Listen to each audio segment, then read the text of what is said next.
Greetings. God bless you.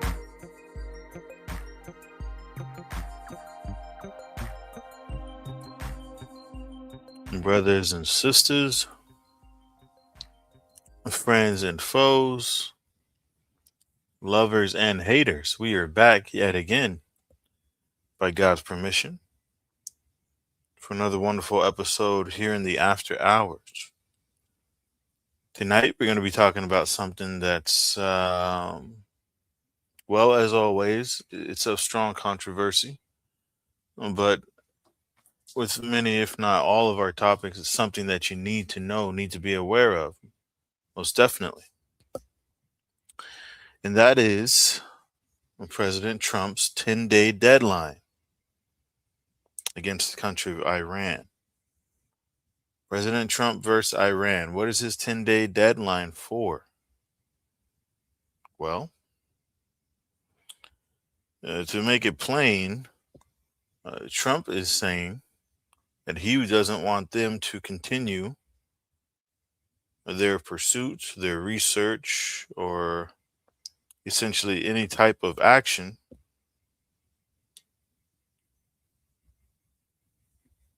in regards to their nuclear program. He doesn't want Iran to have a nuclear warhead. So he issued an ultimatum on the 19th of February, 2026, stating that the prospects for a nuclear deal would become clear in 10 days. Now, that's almost a week ago. So the clock is ticking, obviously. But when we look at the barrel of history, well, Trump has said it himself, as you can hear directly from his mouth, that he doesn't want any new wars. Doesn't want to start any new wars. And the message is crystal clear that if Iran doesn't get serious on a nuclear deal, then according to Trump, they're going to have to face the consequences. So, brothers and sisters, what it really amounts to is that this isn't just talk, as most things are when it comes to President Trump. The U.S. is massively building up the military in the Middle East. We're talking about aircraft carriers, strike groups, F-22s, F-35s, destroyers, tanks, the works. So this is the kind of firepower concentration that we haven't seen in a very long time. People who are watching and analyzing say it's given the president a lot of options in regards to placing pressure, limited strikes, or something bigger. And when we look at Iran, but they're not backing down either. The leader is defiant. He's threatening to hit the U.S. bases, showing off joint drills with Russia, and just flat out rejecting the demands of the U.S. Their supreme leader of Iran, Khamenei, he even posted an AI image of a sinking U.S. warship. So, the rhetoric between the two is very hot, and the risk of miscalculation is very high. I mean, you can see oil prices already being affected. The big question everyone is asking is this 10 days until war that Trump is basically signaling? I want to pause for a moment, just ask the question that we have pinned and posted in the chat. Is it right or is it wrong for President Trump to try to stop Iran's nuclear program? Is it fair for the United States to say who gets to have certain kinds of weapons and who doesn't?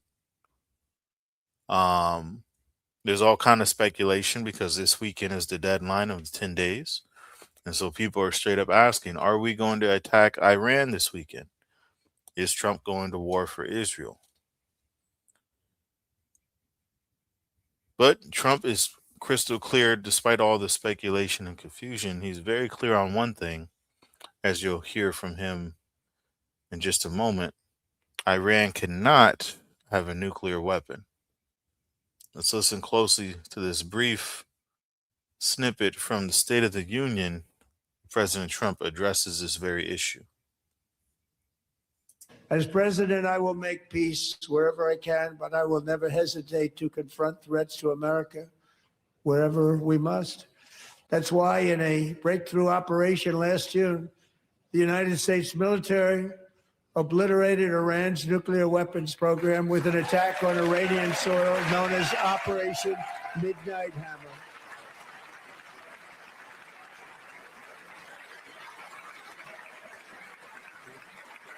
Good.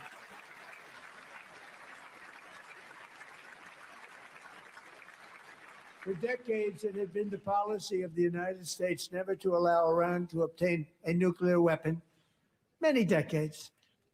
Since they seized control of that proud nation 47 years ago, the regime and its murderous proxies have spread nothing but terrorism and death and hate. They've killed and maimed thousands of American service members and hundreds of thousands and even millions of people with what's called roadside bombs. They were the kings of the roadside bomb. And we took out Soleimani. I did that during my first term. Had a huge impact. He was the father of the roadside bomb.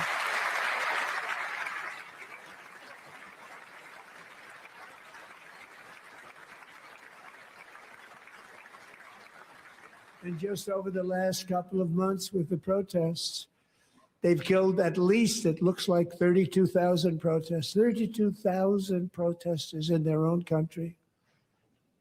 They shot them and hung them. We stopped them from hanging a lot of them with the threat of serious violence. But this is some terrible people. They've already developed missiles that can threaten Europe and our bases overseas, and they're working to build missiles that will soon reach the United States of America. After Midnight Hammer, they were warned to make no future attempts to rebuild their weapons program, in particular nuclear weapons, yet they continue starting it all over. We wiped it out and they want to start all over again, and are at this moment again pursuing their sinister ambitions. We are in negotiations with them. They want to make a deal, but we haven't heard those secret words. We will never have a nuclear weapon. My preference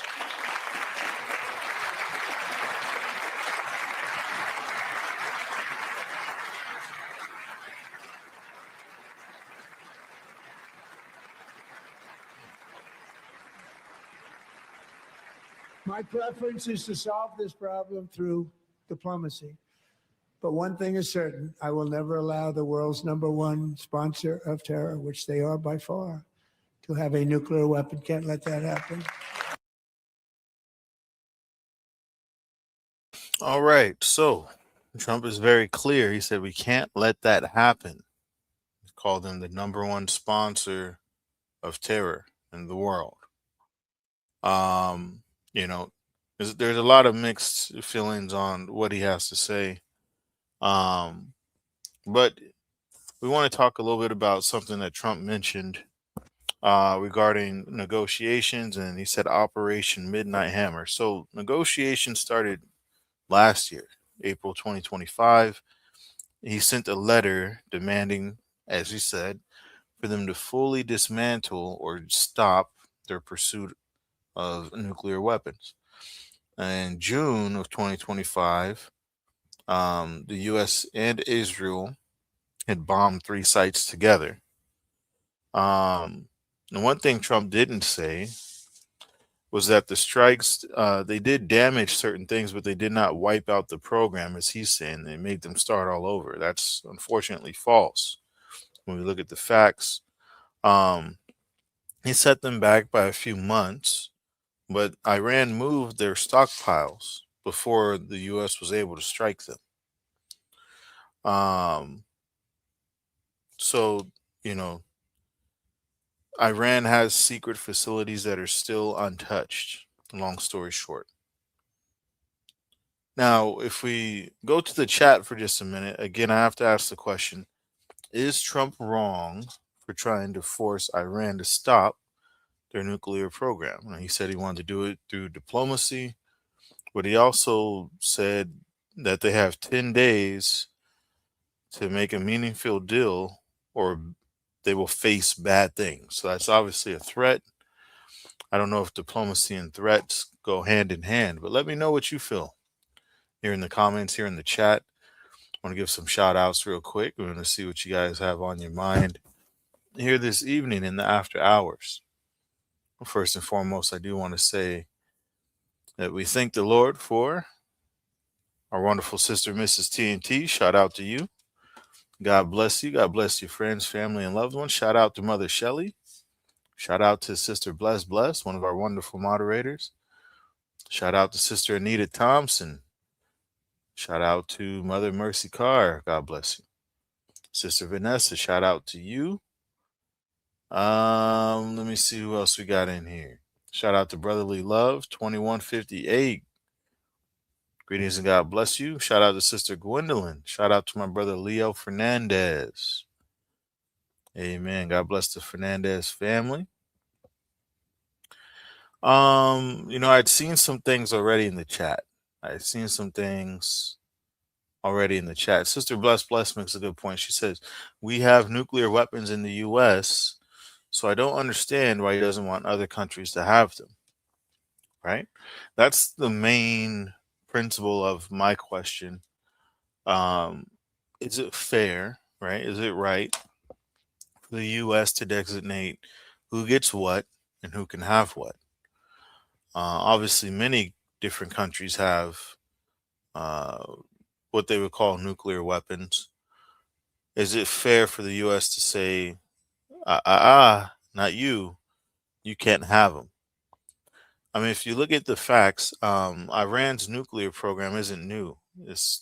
began back in the 50s with the help of the United States when they were looking for quote unquote peaceful energy. So they were trying to use that to, create energy, alternative methods for energy. But by the 2000s, what the International Atomic Energy Act had found was that they were using it for other things. And that's where the issue came in. That's where the issue began, if you will. What they found was that they were actually hiding their activities and violating safeguards. And so they weren't just using the nuclear program to create power or energy, they were enriching the uranium beyond the needs of a civilian use. So certain things that people don't really know is that Iran had that formal nuclear weapons program up until 2003. Israeli raids in 2018 snatched all their documents, and that's what really set them back. But of course, that was a while ago. So from 2018 to 2026, what they show is that, again, it's the International Atomic Energy Agency. They show that Iran has been able to enrich uranium up to 60%. What does that mean? That means they're very close to having weapons grade or weapons level uranium, which is 90%. And so that's where the pressure is coming from President Trump and others, because they obviously don't want that to happen. So, they claim that it's peaceful on their half, Iran, but their stockpile, 440 kilograms, says otherwise. At the end of the day, again, we have to ask, um, will Donald Trump and his quote unquote board of peace, are they influencing peace by saying, hey, do what we say or else? Or are they influencing something else? Let us know in the chat. Let us know in the comments what you think, what you feel. Let me see here in the chat. We'll see what we got in the chat. Miss TNT asked, are they going to war? So that's something that a lot of people don't know. We just simply don't know. One thing we do know, like we said, is that they have moved into place a lot of assets or resources to, conduct military operations, aircraft carriers and stuff like that. Um, I mean, they're not doing that for fun, right? The USS Gerald Ford is the second aircraft carrier that's going to the area, and so that's some serious firepower. They're not doing that to um, like posture, if you will.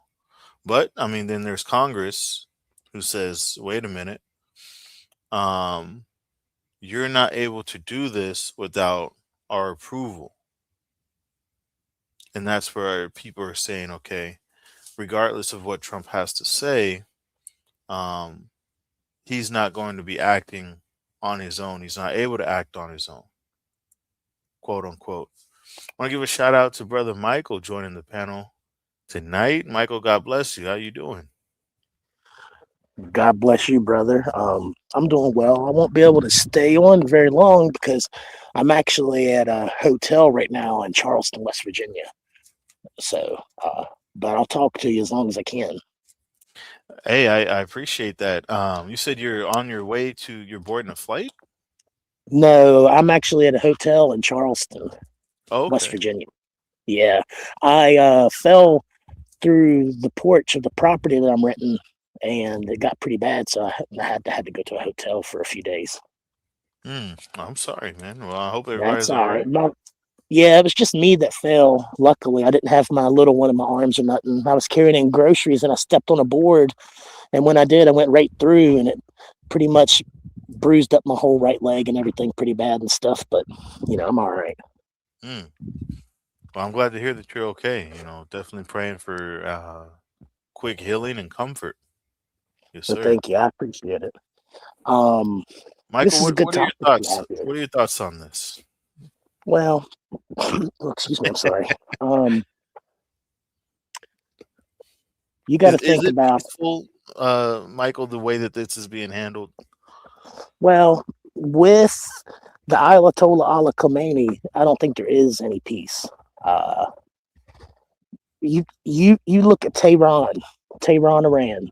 Hmm. Um, in the late '70s, early '70s, was like the second most populous or popular tourist destination. It was getting up there, and then the Interesting. Ayatollah, Ayatollah took over in 1979, and ever since then, all you hear is death to America, death to Israel, death to America, death to Israel. Um, I mean, they frequently chant that stuff.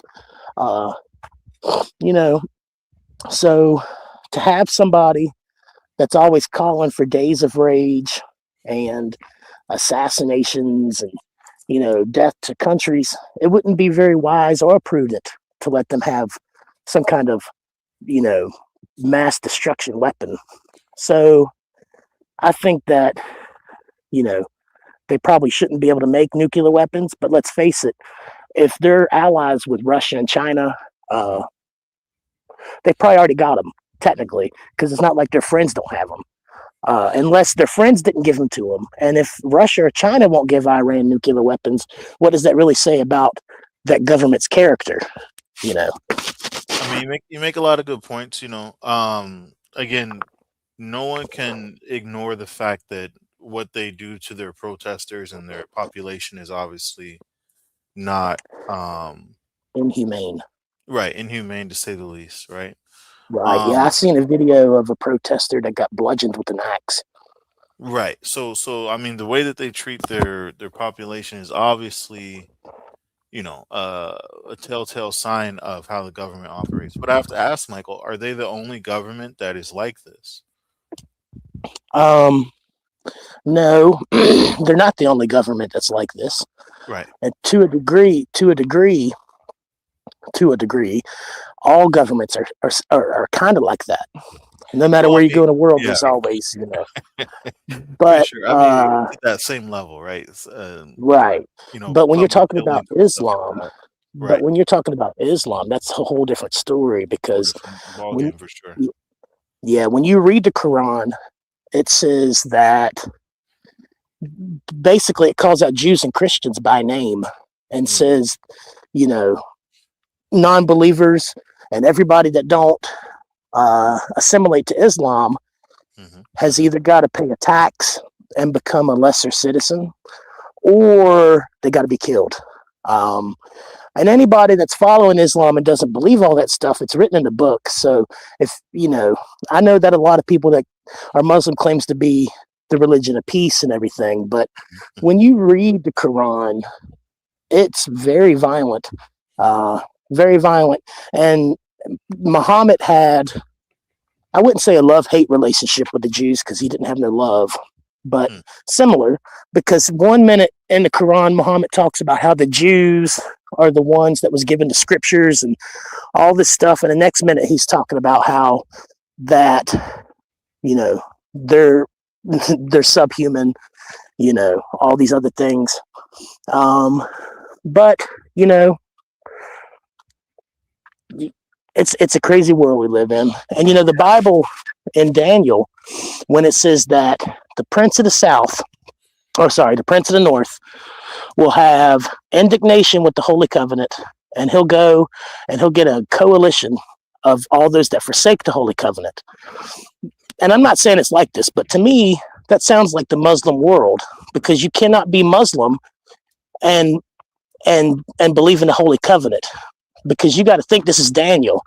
This isn't the New Testament. So when Daniel in the Old Testament is talking about a holy covenant, he's talking about the covenant that God made with Israel. Um, so You know, you think about all the people that says Israel don't have the right to exist as a state, their Hmm. occupation, all these things.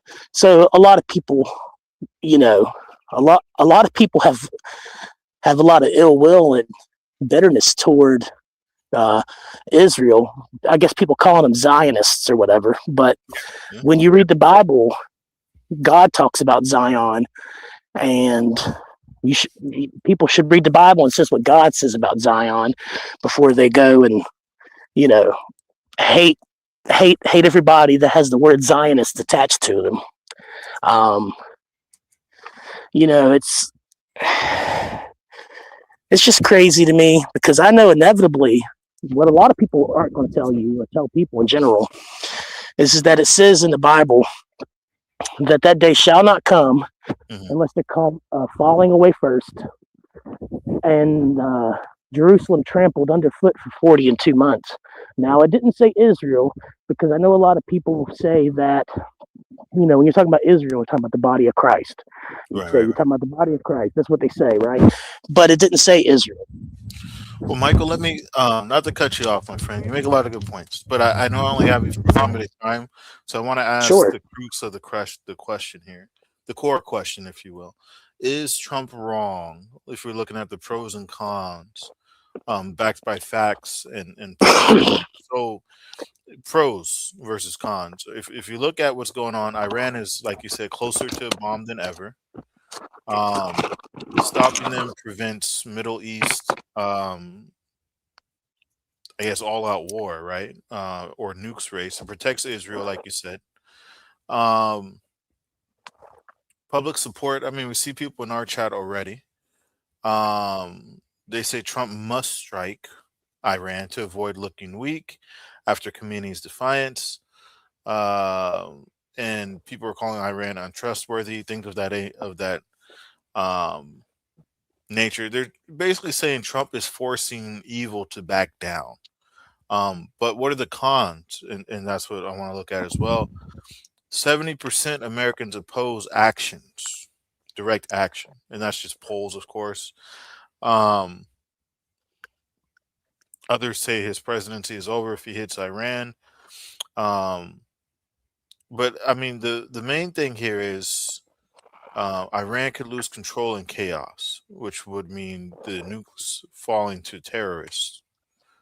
Trump said Iran is the biggest sponsor of terrorism already. Um, I mean, people are basically split. It's the 47% no in the poll that I have online. It's about the same thing.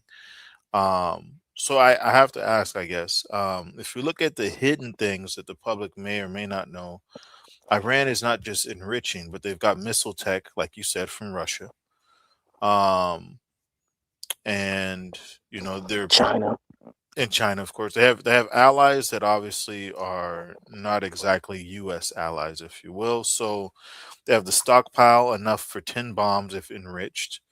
Um, and regime change, it just screams unstable, obviously. So people are saying Trump's push might be justified.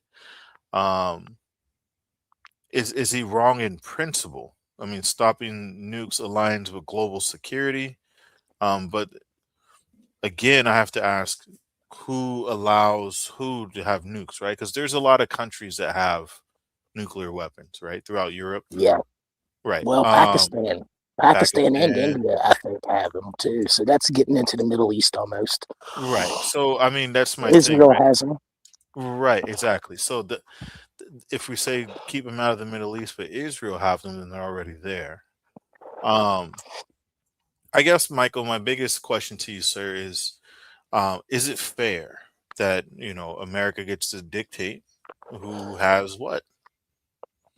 Uh, to a degree, I would say yes. To a degree, Mm, because you think about how now. Don't get me wrong. The American society has a lot of flaws in it, right?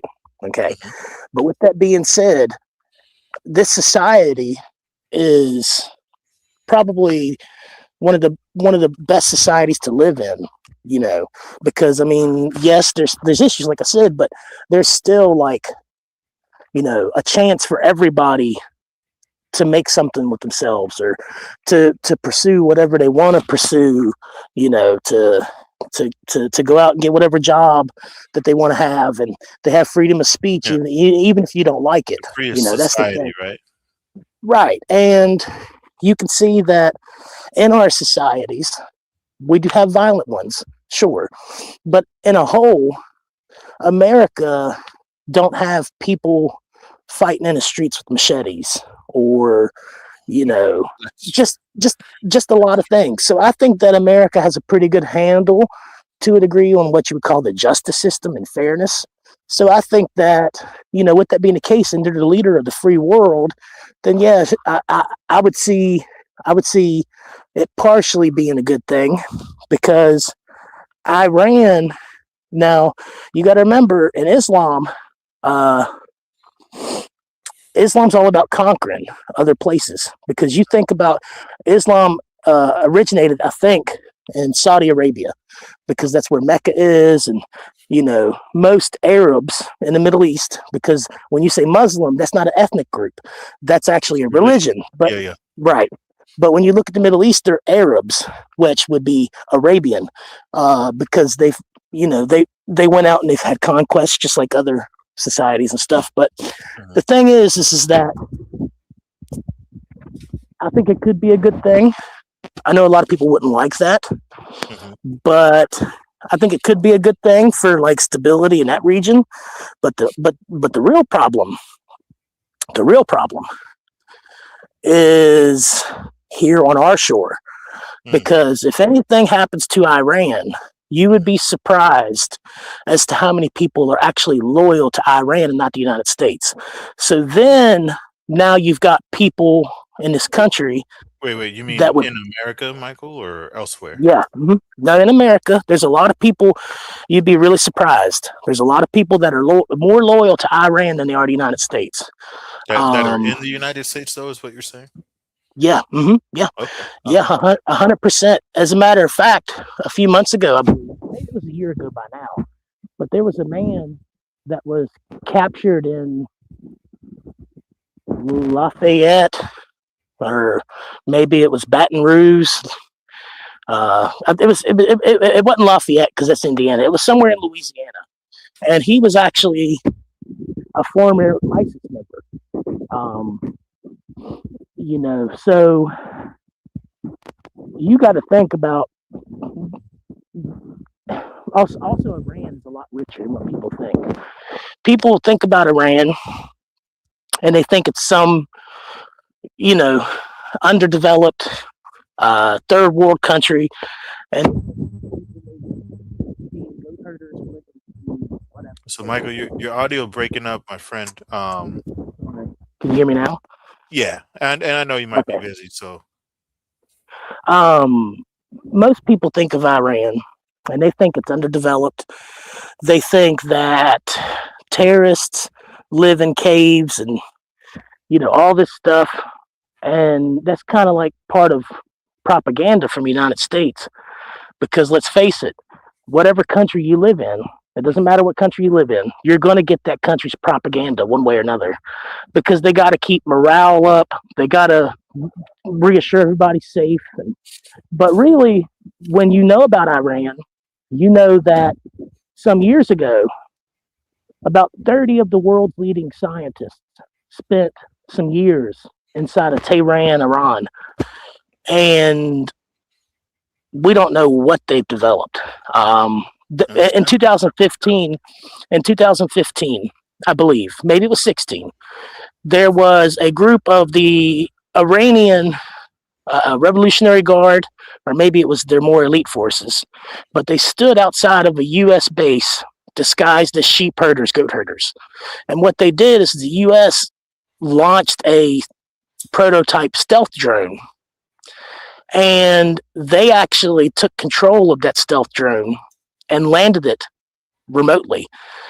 So, It's pretty you got to think about you got to think about their friends. Now, Russia's one thing, sure, but China, on the other hand, they have completely surpassed us in technology. It's a wonder that they haven't taken the world over already. I don't know if you've ever heard of Operation Star City, but No, I haven't. Operation Star City was a program that the Chinese Communist government was Wow. doing, where they were trying to build a Star artificial City. sun. Yeah, they were trying to build an artificial sun, and have an artificial sun on the planet. I'm sorry, Now, Michael. You cut out. You cut out again, bro. okay, I'm sorry. No, you good. Um, they were trying to build a artificial sun Hmm. on the planet. Now, they were trying to build an artificial sun because if you can harness the power of a star, then you've got an edge on everybody because that's unlimited power. Um, You said Star so City, huh? yeah, Operation Star City, look into it. Hmm. Uh, yeah, they actually did develop an artificial sun, but they didn't quite figure out how to build the retaining walls.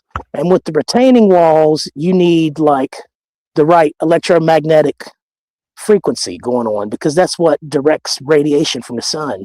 Because the sun's rays hit the earth, and then it hits our atmosphere, and it hits magnetic pole lines and stuff, and it goes into the north and south pole and loops around and backs out. Because magnetism has a lot to do with radiation. But anyway, we've been saying we're so big and bad for so long. We're top dog, most powerful country. All right. Well, It's true. most people in the United States, let's say since the 90s at least, probably going back before, but let's just say the 90s, most people in the United States have done nothing but sit on their bum and indulge in entertainment. The rest of the world has been hungry, constantly working, constantly developing. When you look at, and I know a lot of American citizens get mad, but it's partially our own fault, because when you look at, let's say, Indian students from like India, okay, so obviously those people don't want to be impoverished, so they actually I'm love sorry, going to Michael. school. We're losing you on audio again, sir. Sorry, can you hear me now? Yes, sir. When you look at Indian students, they love going to school. You know, they excel at math and all these things, because in most countries, you don't you don't just get to go to school, and it's not mandatory, and it's not some chore. It's something that parents sometimes have to send their children on long journeys, to make it Yeah. to school, The and it's a privilege. Yeah. privilege. Yeah. Right, yeah. So you got one side of the world that got completely lazy and self-indulgent. And then you got another side of the world that's been hungry and looking at, you know, the plate of the other half of the world, because Hmm. they've been impoverished, and you know so it's just not good. There's a lot of things leading up, and if, like I said, if Trump does do something to Iran, there's going to be a big attack here in this country. I mean, it's just going to happen. I mean, Mm. there's too many Wow. people. There's too many people that are loyal to Iran. But also, like I was saying, Iran's rich. It's not like, because you think about all the sanctions we put on Iran and Russia and all this stuff. But guess what? The sanctions didn't work. They just did whatever they was going to do anyway. So that means that if the sanctions ain't working, that means they've got more money than what everybody's saying they do. Because Iran exports a lot of oil. But anyway, um, it's just crazy, because really a foreign government could reach out here to the United States, and they could offer somebody two, three, five, $10 million to do something for them. And a lot of American citizens would probably do that. Let's say that, you get reached out to by somebody suspicious, and they say, hey, I want you to pick this package up and drop it off. And that's all it is. And they say, hey, you can have $50,000 or something if you do it. A lot of people would do that. But what they might not know is that if they pick up a package like that, it could be a bomb, and they could be dropping off a bomb to blow up somewhere, you know. Michael, not to get too far off topic, but you're making a lot of great points. I just wanted to add, an elderly woman was unalived when a similar situation. She was told to go pick up a package, and she went to the house of an elderly man, and he was receiving threats and stuff like that. So he thought she was a part of like some bigger conspiracy theory, and he ended up unaliving her, and he was just charged and sentenced recently. But back to the point here, Michael. So your stance is that America, to an extent, does have the right to say who can and who should have what, based on our society being more freer than most of the world. Is that And fair. I don't want to and fairer than most of the Right. world. Is that the gist of it? Yeah. Yes, sir. And I mean, look, a lot of people agree with you. Leo, Fernandez, he says USA wants absolute control the hard way.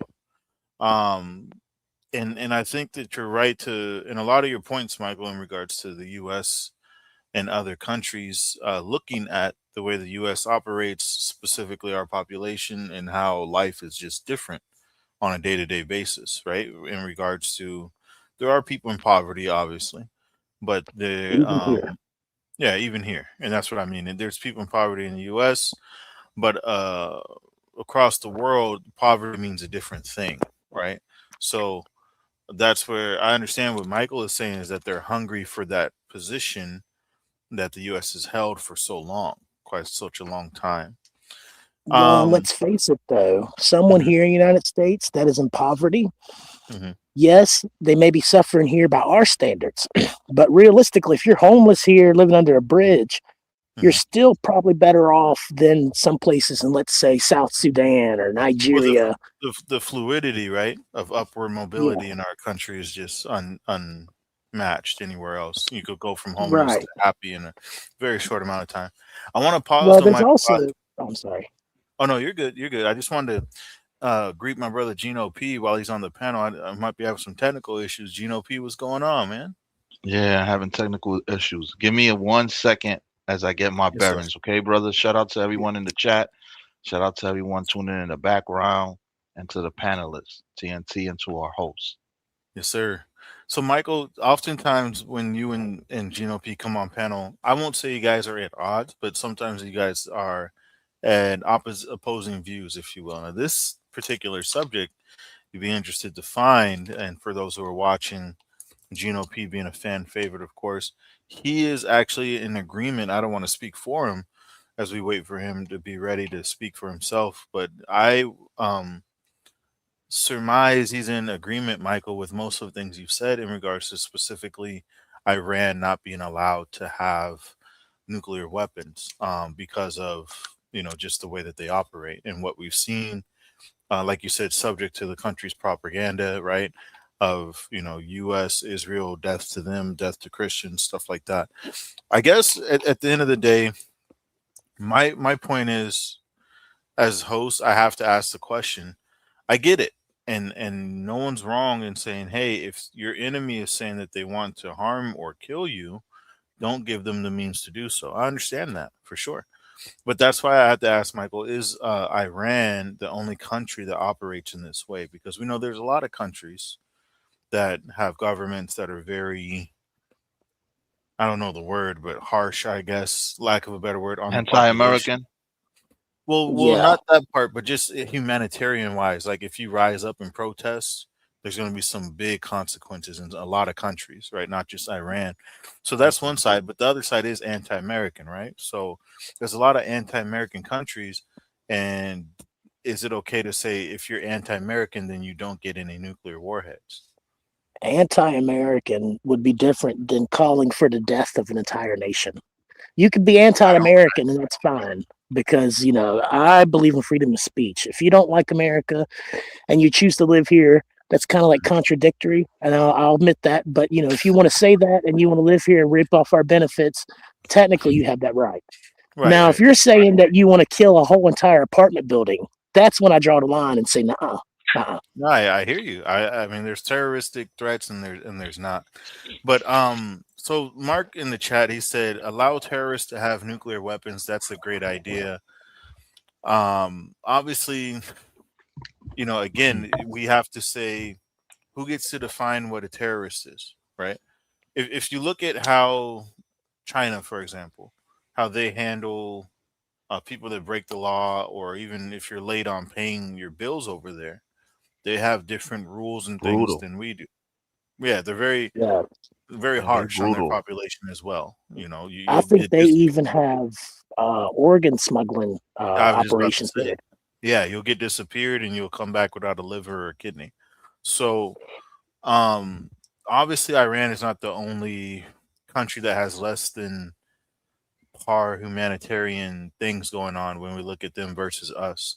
I guess my question is, again, other countries have enriched uranium or nuclear capabilities or whatever that we want to call it. I would just say it's really um, practical or up to date methods of weaponry, right? War arsenal, whatever. Um, who gets to say like who gets to have it? I guess that's my biggest question here, because like you said, India has nukes, Pakistan has nukes, obviously Russia has nukes, China has nukes. I mean, there's a lot of people that are not in line, as some might say, with quote unquote American values, and they have these weapons. What makes Iran stand out as saying, not you, not you Yeah, guys? the other countries don't openly call for death all the time. Yes, they treat their population differently. Yes, they have problems with the United States and they're kind of adversarial with this, and they have been. Hmm. But they don't have public chants, riling the people up, saying death to America, death to Israel. And like I I said, hear that's you. a little bit different. That's a little bit different. That would be more because a terroristic thing, you could look at it as somebody inflicting terror on their own population.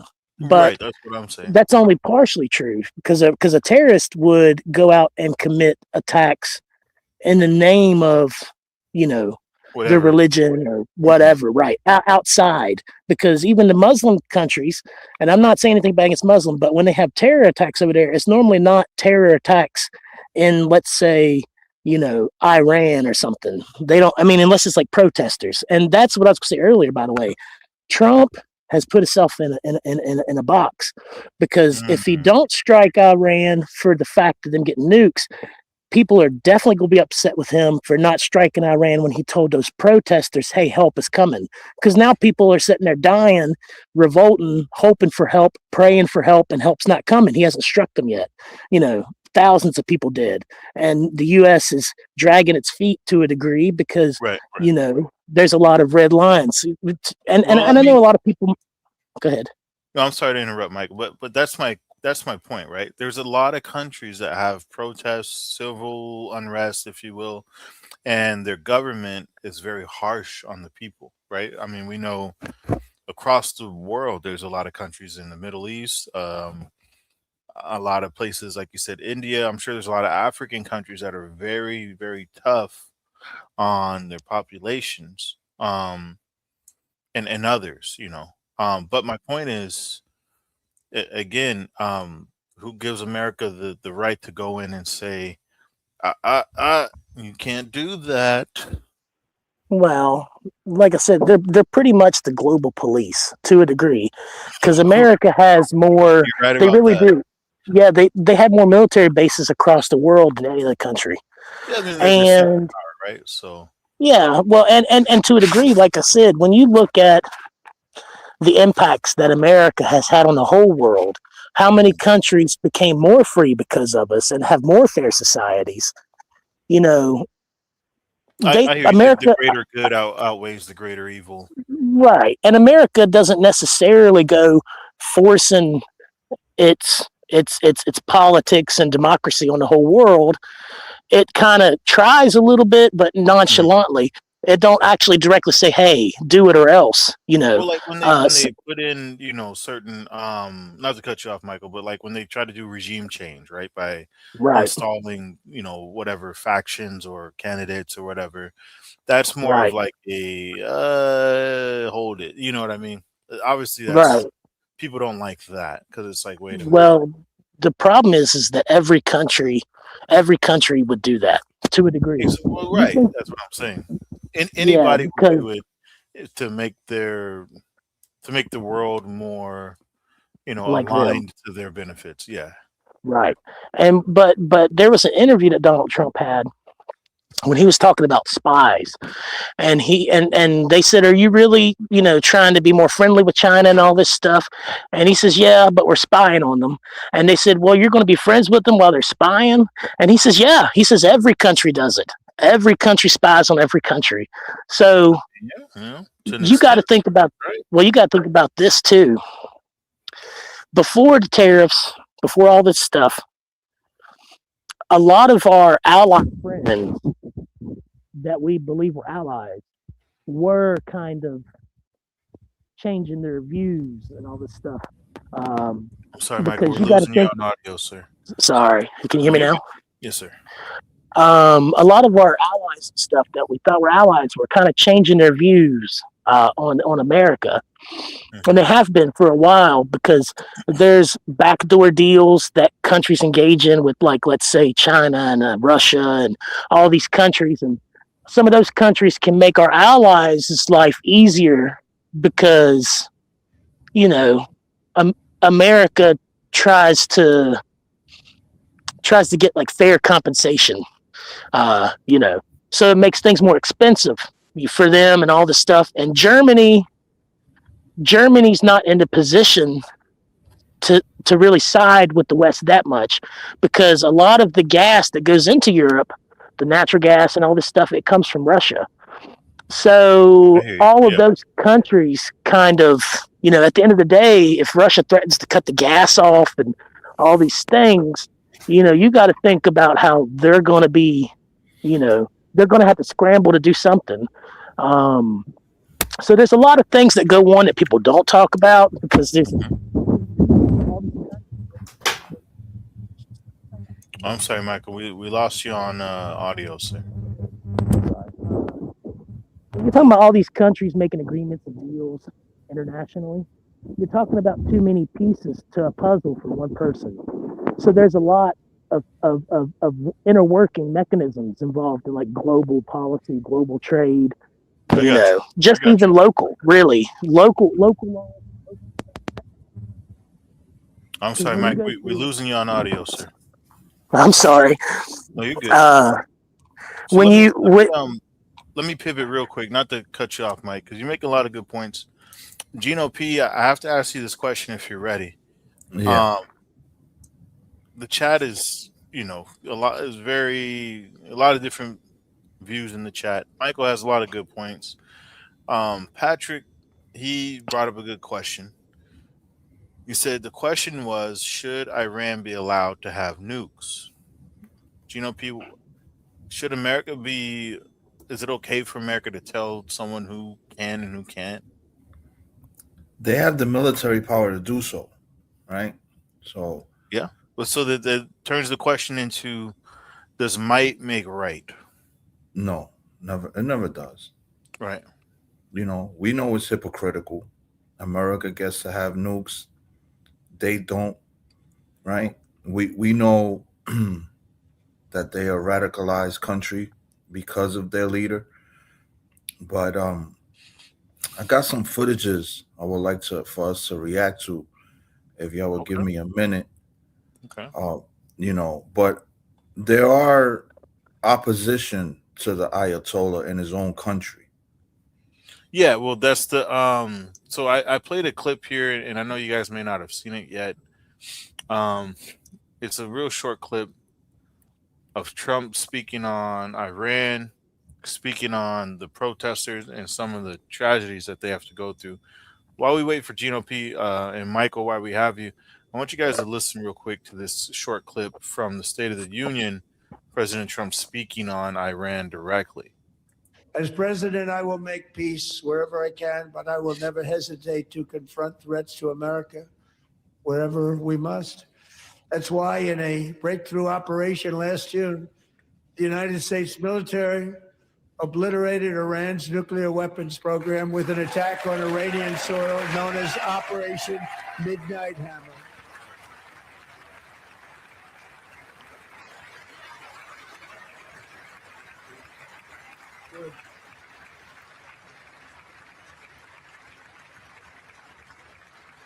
For decades, it had been the policy of the United States never to allow Iran to obtain a nuclear weapon. Many decades. Since they seized control of that proud nation 47 years ago, the regime and its murderous proxies have spread nothing but terrorism and death and hate. They've killed and maimed thousands of American service members and hundreds of thousands and even millions of people with what's called roadside bombs. They were the kings of the roadside bomb. And we took out Soleimani. I did that during my first term. Had a huge impact. He was the father of the roadside bomb.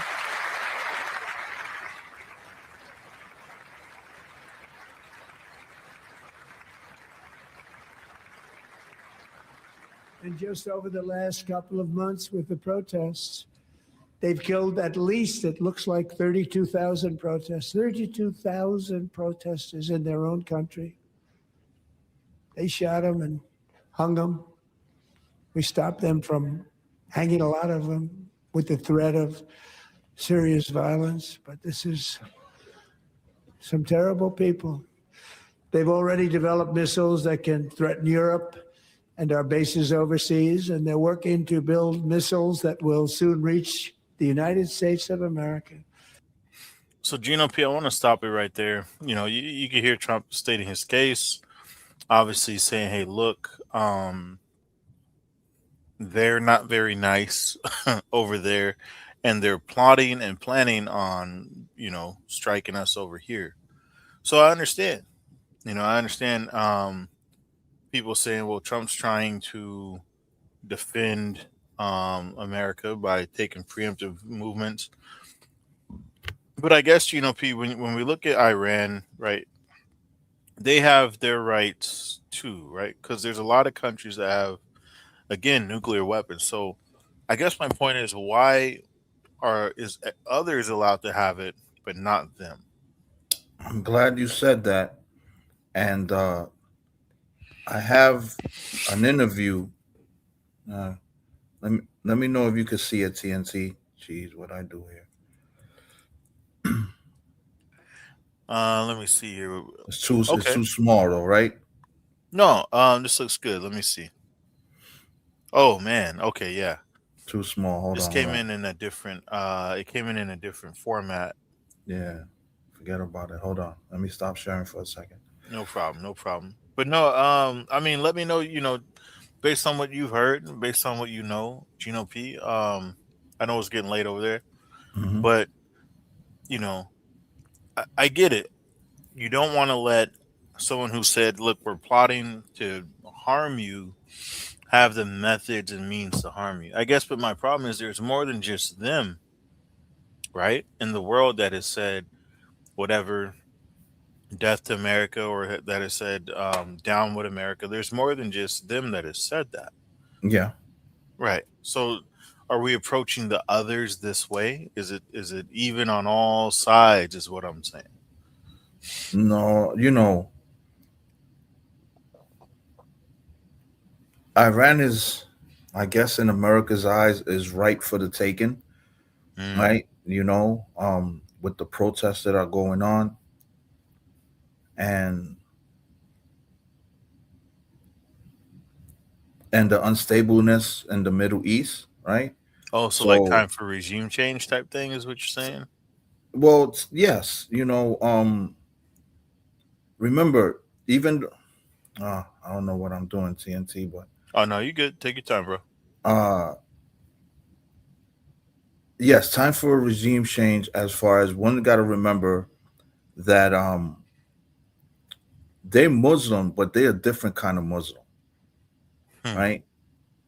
They're like Trinitarians to us, right? One, we follow holiness. We don't believe in three separate, distinct persons, right? So the Iranian, they Shiite Muslims. Yeah. They're not Sunni Muslim. Well, so I when I look at this list, GNOPA, there's a list of 9 countries that are known to possess nuclear weapons, right? We got the obvious ones: Russia, United States, China. Then you got kind of the runners up, France, United Kingdom. Then you got Pakistan, India, which Michael mentioned, and Israel. And then you got North Korea. Yeah, Right. North So, Korea's strong. They bunkered in. for sure. No one's Um, Russia's got maybe the largest stockpile, yeah, Russia. and they have them, but I guess my point is, I understand they're saying, look, this is a small list. This is a VIP list. What we don't want you getting on that list, right? And for a lot of good reasons. Um, The car bombings and stuff like that. right, the roadside bombs, like you mentioned, and Right, stuff like that. the radicalism. They don't want radicals having it. But I Right. finally found the clip.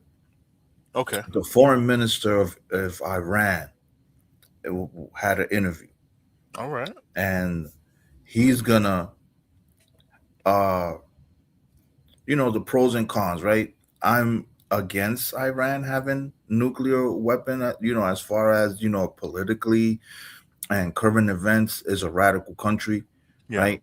So, but the Iranian foreign minister, he's gonna bring the other side of the coin Right. on why they should That's the have. part. I don't think that they should either. But I guess my thing is, Well, is if they've it's got good for attacked too, Paul, right? right? If it's good for Paul, why ain't good for Peter, right? Yeah. They say what's good for the pot's good for the kettle. Right. And Leo has a good point as well. He said, I believe Iran already has people in place all over the U.S. waiting Mhm. until they hit the OK button. My Lord, man. And Michael said the same thing, which was kind of interesting. I mean, he said a lot of us don't are not aware that there's a lot of people who support Iran more than the U.S. already in the U.S. I was surprised to hear that. I know that some of us are around bigger, cities than others and stuff like that. But yeah, um, let's see what you got, Gino P. Let's Yeah, react to no this. doubt. No doubt.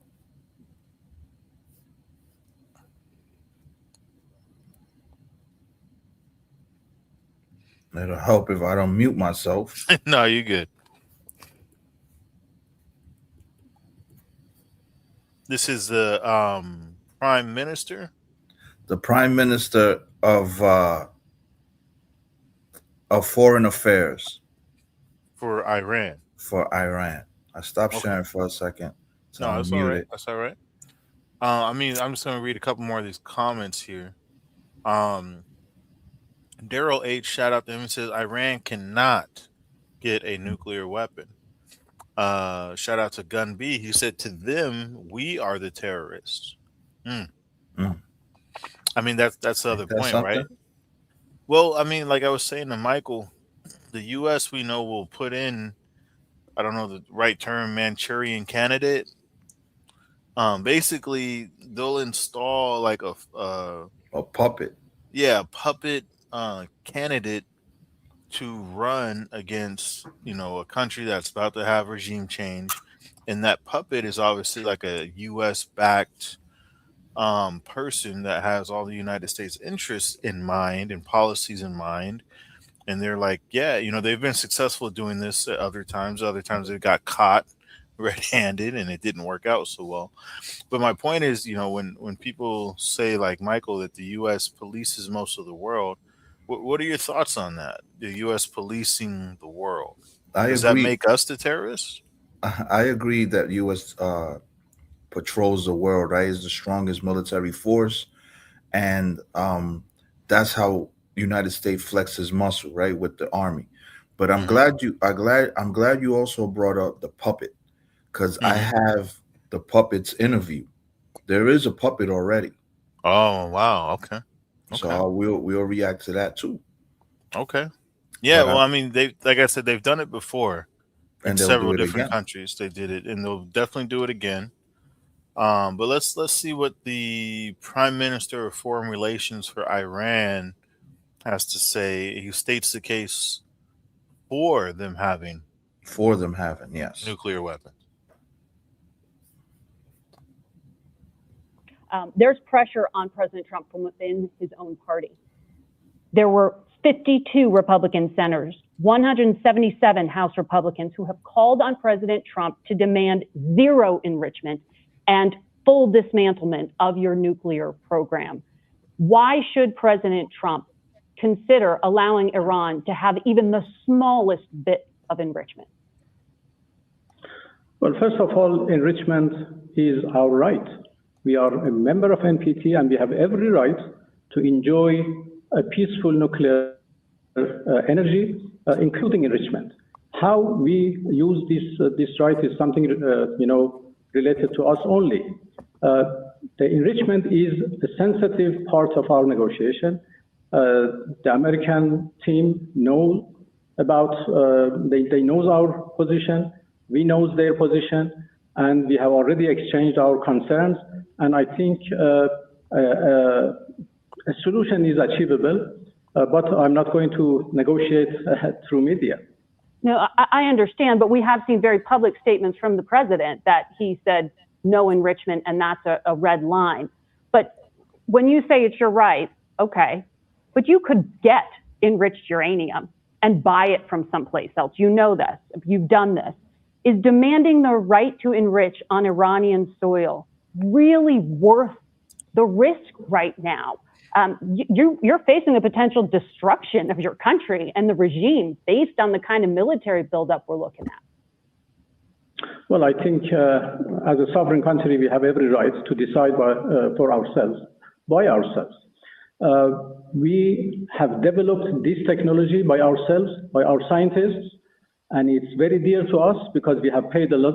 We have paid a huge expense for that. We have been on the sanctions for at least 20 years, yeah. And we have lost our scientists, and we have had a war because of that. So that is now a matter of dignity and pride for Iranians, and we are not going to give it up. There is no legal reason to do that. While everything is peaceful, while everything is safeguarded by the agency, while we had an agreement in the past when we remained fully committed to that, and it was the U.S. who just withdrew with no justification. Yeah. So we are a committed member of NPT. We want to use our right. We want to have our right and to exercise it. But you understand, this could be make it or break it for you here. I mean, look, your air defenses were largely demolished. I mean, so this is a great clip. Yeah, it's my first time hearing it. Yeah, I mean, this is a good clip. He's making a lot of good points. He's saying, look, we're a sovereign country, sovereign nation too. We'll decide what we want to do, which, a lot of countries have kind of said to the U.S., look, we don't need you telling us, what I'm saying, what's best for us. We'll handle that, which is fair enough, right? I mean, that's their right. He brought up that they were members of, I think it's a nuclear proliferation treaty or whatnot, basically saying, hey, we're part of the group. Yeah, we participate in this on an agreed upon basis, and we're doing what is within our right to do. So that's where, again, I don't disagree with what he's saying. Again, we have to kind of look at it, I guess, from a lot of angles, right? I get being an American and all the MAGA people and all this and saying, hey, look, they're trying to take our apple pie and stuff, and they want to, death to America. So don't let them have any type of means to do that. I get that for sure. But at the same time, do we get to label them, Gino P, and say, well, you lose some of your rights because of your freedom of speech? Yeah, I get what you're coming from. It sounds hypocritical, and in the eyes of the Lord, right? The United States ain't good. We can't make out the United States to be like a God-fearing country, and they doing this for God. For sure. There's a hidden agenda behind everything. But I also wanted to pull up the clips of the student protests and the puppet, or the one who would take over if the Ayatollah Khomeini um, was to be dethroned, right? Even though he doesn't have the title of king, but he operates like one. Yeah, as like a dictator, right? Yeah, he's a strong man. Um, there was an Ayatollah before him. He passed, and I guess this guy, the one that we have now, is like Ayatollah the second. Well, Trump had mentioned, he said, I took out, he said he took out the first person. He called him the father of the roadside bomb. Um, Well, the United States have unalived many of the Ayatollah's the chief leadership, personnel yeah. people, right? Their leadership. But the first Ayatollah, he died natural causes. He died as an old man, I believe. Okay. And I mean, we know Trump, I mean, he's putting up, a lot of rhetoric, a lot of whatever showboating at the State of the Union, because he said a lot of stuff about how successful Operation, I think, Midnight Hammer was. And unfortunately, a lot of that just wasn't true. Yeah, it wasn't Um, true. but hey, it is what it is. It's your show. Say what you want to say. I want us to respond real quick, Pete. A couple of these comments. Sure. Dennis K, he says Trump really is BB's puppet. I think he's talking about Netanyahu. yeah. And he said Iran already had a nuclear agreement made by Obama, and Trump destroyed it. So wanting to wanting to kind of touch on that. Obviously, this is in the best interest of Israel as well, right? 100%. Mm. A Now, hundred does that percent. play a part? Obviously, Trump has cozied up, to them quite a bit. Um, You and know, we gotta be careful what we say on these Google for streets, sure, right? for But sure. we we know that that Israel has a lot of power, a lot of say so touching, Facts. the Congress, right? There's a lot of lobbyists for Israel. A lot of lobbyists for Israel. Yeah, So yeah, but that's another topic for a different day, right? for And sure, for sure. but Israel definitely gains from Iran, right? From destroying Iran because Israel was fighting two of Iran's what you call that Their allies. proxies. That's the Mm. word, proxies. Hezbollah and the Gazans. What was the Gazans? Hamas. Yeah, Hamas. Yeah. So both the Hamas, Hezbollah, and if you want to even add the Houthis in Yemen, uh, they were all backed by Iran. They're all Shiite Muslims. They Mm. all run right. They're on But so that Iran Trinitarian. is like a They're like different level, though, Trinitarians. right? Say that again, brother. Iran is like a different level, um, in regards to their armed forces and whatnot. Not to say that they're on par with the U.S. at all, but I mean, they're a level above, um, Hezbollah and Hamas, who are kind of more 100%. like guerrilla. Yeah, because they have 610,000 active duty personnel and another 350,000 reserved and trained personnel. So I mean, that's close to a million. That's a lot. And It's a lot of not people. not to add, I believe they call the Revolutionary Guard or something like that. It's about 150,000 radicalized soldiers that are willing to Yeah. die. So they're not playing. They're not playing over there. No, America will easily defeat Iran as far as Like air in, power. yeah, air power, in the water, Yeah, right? range attacks for sure. Yeah, at sea, in the air. But Um, that's my point. Was like in close quarters, because Iran and Israel are not exactly as far away as they are to America. They pose a serious threat. they still, it's a couple of countries that separate them, and a Yeah, lot no, of for sure, for desert, sure. a lot of desert. But I mean, that's a lot of, that's a big threat to the IDF. And so I understand, again, I'm not going to go too far into it, but it has some ties to benefiting, obviously, you know, their country as well. Mike D had an interesting point before you get to your next video, Gino P. He said, I thought we destroyed their nuclear program a few months ago, unless that was a lie. Yeah, that's a good point. Because that's what Trump was basically saying. He said, in June, when they had the Operation Midnight Warhammer, they completely destroyed and hit the reset button on their nuclear program. Unfortunately, that's just not true. No, because reports came out about a few days later that yes, they destroyed a nuclear plant, but Iran had more nuclear plants. Yeah, well, and they had like moved them, like some of the Right? more important They things. they moved all the important things. That was another report. Right. So Um, what was blown up was like yeah, they blew up I mean, they set them back. They said they set them back about a few months, a but few that's months. different than saying we We wiped out obliterated. your Yeah. whole program. Like that's that's pretty much the opposite. Mhm. But it is, like I said, it is what it is. It's his show at the State of the Union, so say what he will. Rick says Iran is not a threat to America. Now that's an important thing I think to mention.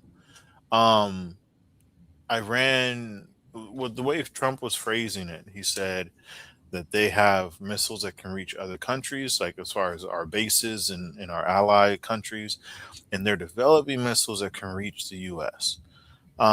Rick brings up a good point. Even if a missile were to be developed from such far away, would it be a serious threat given the level of, capability that America has, and how far away Iran is? More so, they're a direct threat to the others in the Middle East who are allies to America. Would that not be true, Gino P? Yeah, they're a threat to America because they're a threat to Israel. That's kind of what I was saying. Yeah. So, like, kind of like, so, even though not directly to quote unquote the homeland, they're a threat to, like you said, to Israel. And to Saudi Arabia. Well, so, but then that begs the question, right? Are our interests the same as theirs Same as Saudi Arabia and in Israel? yes, yeah, they correlate, right? Okay. But then, so is that the backbone of why Trump is doing this? That's where it all leads to, right? So, okay, you're not really doing this to say, hey, um, you shouldn't have nukes because you're bad people. You're doing this because it benefits your pals in the area. I agree with that. Yeah. You know, now if in the future they were able to make a missile that reach America, yeah, they'll want to do it. Well, I think once North Korea started firing off, you know, over Japan and dropping them in the water, that they already crossed that line in regards to saying, okay, there's a missile that can go around the globe and hit, whoever, wherever. Intercontinental ballistics. Intercontinental ballistic, yeah. Right. So they already crossed that line a while ago, right? Because he's since kind of calmed down with all that. But here's some other comments I want us to react to real quick, Gino P, before we get to your video. Sure, sure. Torrance Robinson, shout out to you, sir. God bless you. He says, why would anyone want a nation to have nuclear weapons when they have committed themselves to obliterating Israel? Yeah, it's the same thing we just said, right? Right. Right. America's gonna defend Israel always, always. I mean, hey, that's the part where I understand where this gentleman's coming from. I guess the point is Israel really that? Hold on, let me Yeah, because let me choose my watch words out. here. There's been a lot of things that they've been allowed to do that violate international law. Yeah, Does that mean they should be obliterated? Of course not. But we can't look at one country and say they're horrible and ignore the atrocities of another. That's my point. Is that fair enough? I mean, what It's was done fair. to Gaza is still Yeah. going. No, everyone knows that what happened in Gaza is it's like another 3 hour show, to Yeah. cover that. No, for sure, for sure. You But I know, guess that's my point is that they're kind of like looking the other way for them, and saying, yeah, well, still, you can't have it. And I understand, I mean, it is what it is, right? That's the world. That's the way the world is at this time. What are you going to do about it? Um, but again, just asking the question, does that make it right for President Trump to say, Iran can't have their nuclear program continue? I mean, the gentleman made a lot of good points. Their foreign minister or foreign affairs, he made prime his good minister of foreign points. affairs, he made good points to their rights as a sovereign country. The poll right now, Gino P, is real interesting. Over 200 votes, 42% said yes, it's wrong for Trump. Mm, It's wrong for Trump to force Iran to stop their pursuit of nuclear weapons. 46% said no. 12 said I don't know. So it's split now. It wasn't so split. much so before. And these No, are good questions that we're asking. you Um, know what?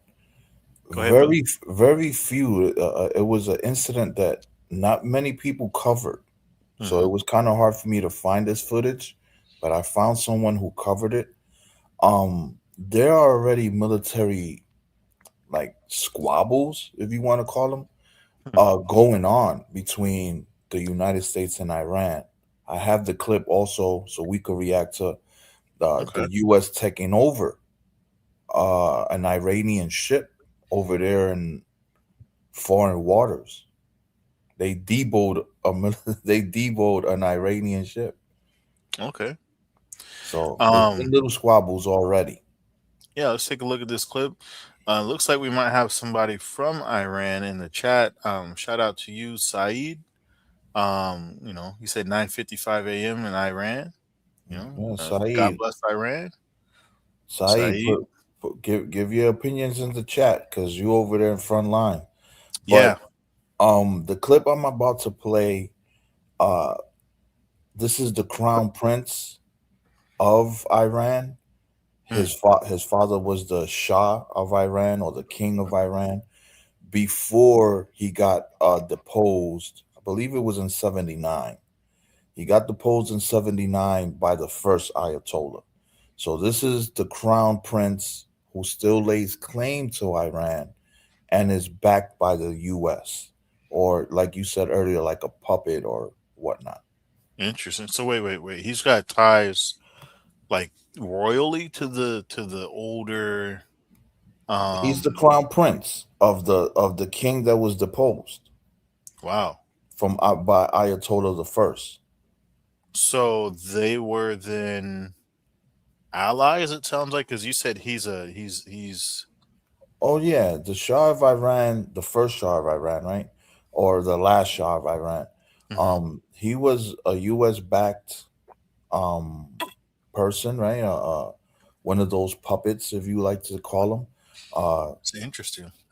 And Yeah, he was a U.S. backed puppet, but because of his love to United States so much, the radical Islamic religions clergymen rose up the people against the first Shah, and he Wow. had to escape. So you're not talking about Mohammed Reza Pahlavi, are you? This is Reza Pahlavi. This is the crown Okay. prince, the first Shah's son. Got you. Mhm. Okay. Yeah. Let's see what we got here. Reza, one thing we have talked about is what is different about this particular revolution or this uprising. And one thing is that now many of the protests are rallying behind you, chanting slogans with your name in it. And I know you have talked about wanting to lead a transition, but I want to ask you about that because here is what the Wall Street Journal wrote over the weekend. They said this: The 65-year-old Pahlavi's prominence is a departure from previous bouts of protest when the heir to the controversial dynasty was rarely referenced. His father, who ruled Iran from the 1940s, was widely despised in Iran for his autocratic rule, his political repression, and what critics saw as his subservience to the U.S.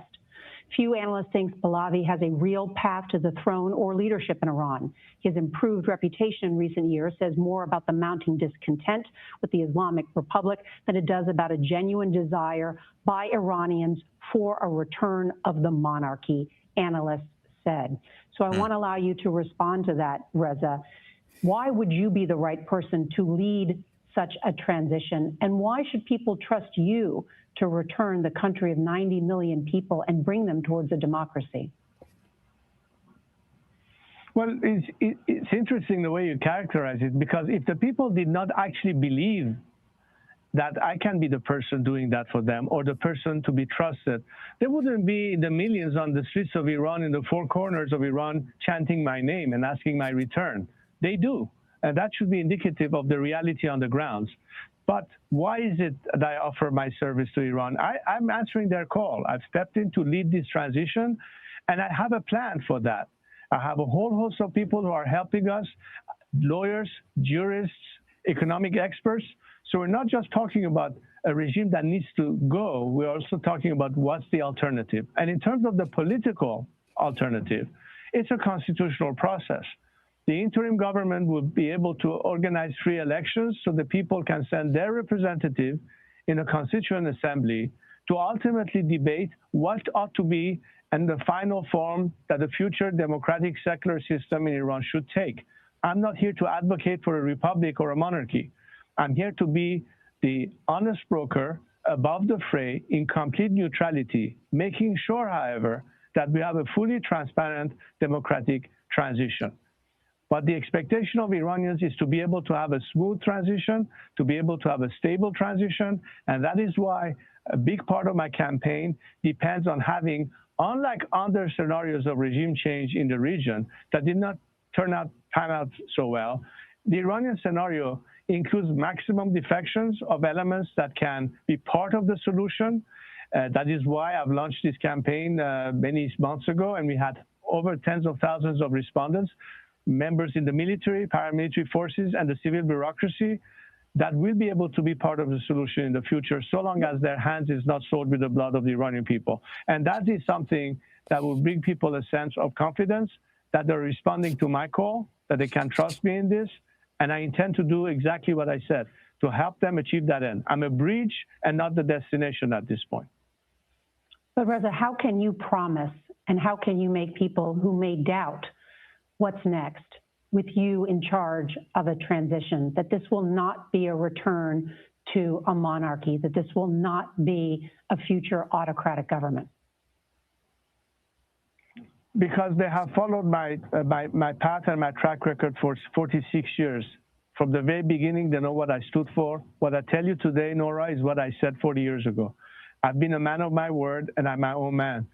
And that's why they know who they're dealing with. It was difficult for them to have that information, but today's generation of young Iranians know even more about me than people of my own age. The fact is that they have followed me all these years. They understand where it is that I'm coming from. They understand my vision, and most importantly, my commitment to a democratic alternative. I live my life, most of my life, Nora, in a democratic world. I've seen the importance of institutions. I understand the importance of checks and balance. I understand what it takes to guarantee a society that we don't deviate from a democratic path, and what's necessary to be done fundamentally, institutionally. It's not about somebody in charge at the top of a pyramid. It takes much more than that to maintain democracy. I've learned it. I prepared for it. I trained for it. And that's why I think that trust that you hear now in me is because they understand me, my goal, and what it is that I'm offering. And I'm responding to their call. I'm responding to their ask to step in and lead them. They call my name. They don't kill somebody else. Yeah. So this is a very interesting clip. Thank you, brother, for presenting No that. doubt, no You doubt. know, I don't believe a word he says, but interesting clip. I believe that once he gets in power, man, to get him out He's that gonna chair, run that up. Yeah, I hear you. I don't believe a word he said, man. But I it hear you. sound good. So, he's actually the third Reza Pahlavi. Okay. Yeah, and I mean you're absolutely right though. His father, he's crown prince. His father was the last Shah, and he was overthrown by the Islamic Revolution Right. um of Khomeini, Yeah. and so um, but he was also the son of the previous Shah who was also named Reza Pahlavi. So Oh, so he's the grandson of the Shah, right? well, so I mean, I so thought he was the son. My bad. no, he is the son, but he's Oh, okay, so okay. there's three of them though. So there's the original Reza Shah, and then there's Muhammad Reza Pahlavi, who was this man's father, and then there's Okay. this Okay, uh, okay, okay. fella named Reza Pahlavi. Yeah, so that's why she mentioned the monarchy, which is an important thing she mentioned, and she mentioned also um, autocrats, right? Autocrats, yeah. Autocracy. So a lot of people may not know what that means. What that means is basically all the power and authority of the country and the government is in the hands of a single person, pretty much like a king. Yeah, they were Um, kings, yeah. yeah, so almost like what they have over there, with Queen Elizabeth, but she passed, so now it's her son. But basically, all there's no checks and balances, there's no constitutional limitations, there's no accountability, and they suppress any type of propaganda or dissent, and they use police and force to maintain power. So obviously, something that people don't like. Absolute monarchy, which is like where power is handed down from father to son, which is what was happening in his family. I totally understand that. It's more like a military dictatorship or totalitarian regime. Totalitarian, yeah. hmm so yeah, obviously something that people do not like for sure. Um, Yeah, I don't believe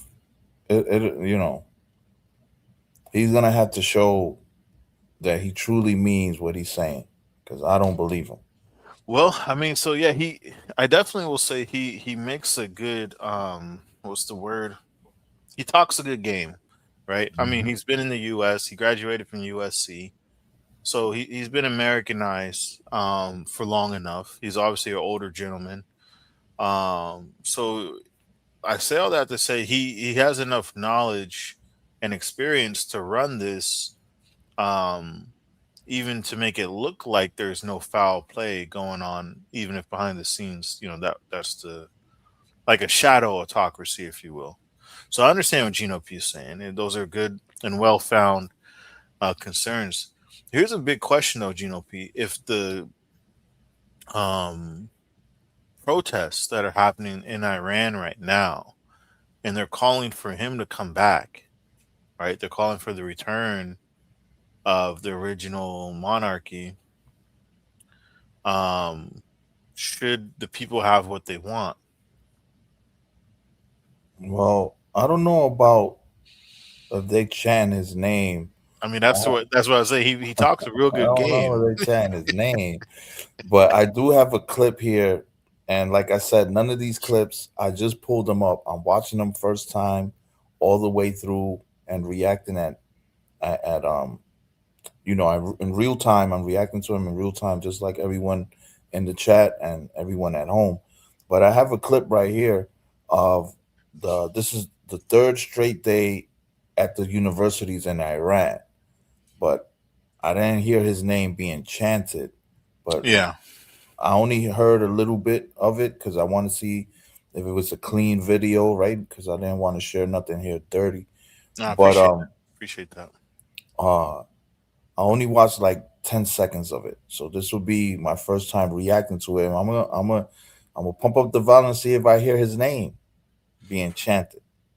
Well, I mean, so real quick. Let me say he definitely is playing the cards very well in regards to the Iran is in a state of unrest, right? Um, they're not in a transitional period, but there's a big possibility for that, given the fact that Trump is saying, hey, we couldn't use force, given the fact that there's protests that are requiring the use of force to stop the people from protesting, and they're still continuing to protest. So they're in a state of unrest, and he's looking to capitalize on that, Gino P. And Mm, that's why I said he's playing the cards very well with his words. I agree with Gino P. Not wouldn't trust the man as far as I could throw him, but um, is what he's proposing better than what they have in place? That's another question I wanted to ask. Um, and could Trump's 10-day deadline for war be the Kickstarter for the regime change that a lot of Iranians are looking for? Now, again, looking for God, she makes a good point. It said the United States may be a police to the world, but there are such things as good cops and bad cops. Right now, I think the U.S. has a bad cop for a leader. So, I understand what they're saying in regards to, even if it's time for regime change, right? Even if it's time for a different type of government, the people in Iran are tired of the type of, um, I don't know what your dictatorship that they've been under and whatnot, the law of rule that they've been under. They're tired of that, and they want something a little better, right? They want something a little more aligned with possibly the United States or whatnot. So if this man comes in and he's in position, like, hey, I'm ready to, mm, I'm ready to bring that in. All you gotta do is take him out. I'll bring it in. yeah. Then obviously he's positioning himself very well to do that. But again, we know, Gino P, that when something's too good, sounds too good to be true, then most likely it is. So that's why I'm with Gino P, and I'm on the edge of, being slightly pessimistic with all the good things that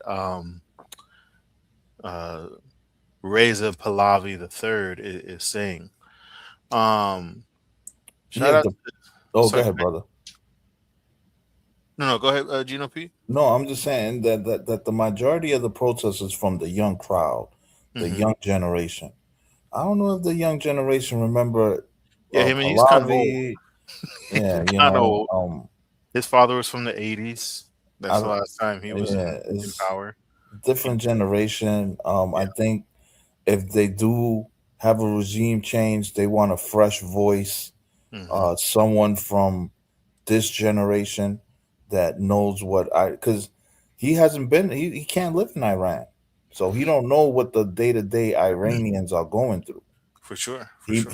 he might share cultural, right? He might share some cultural views with them and eat the same food as them. But like he said, he's been in the Western Yeah, I in mean, the he's a West. dissident, so he's Yeah. not. Yeah, He grew up in the West. He doesn't know of the Iranian day-to-day strife. And he just can't come back like, hey, daddy's home. No, you know, no. hey,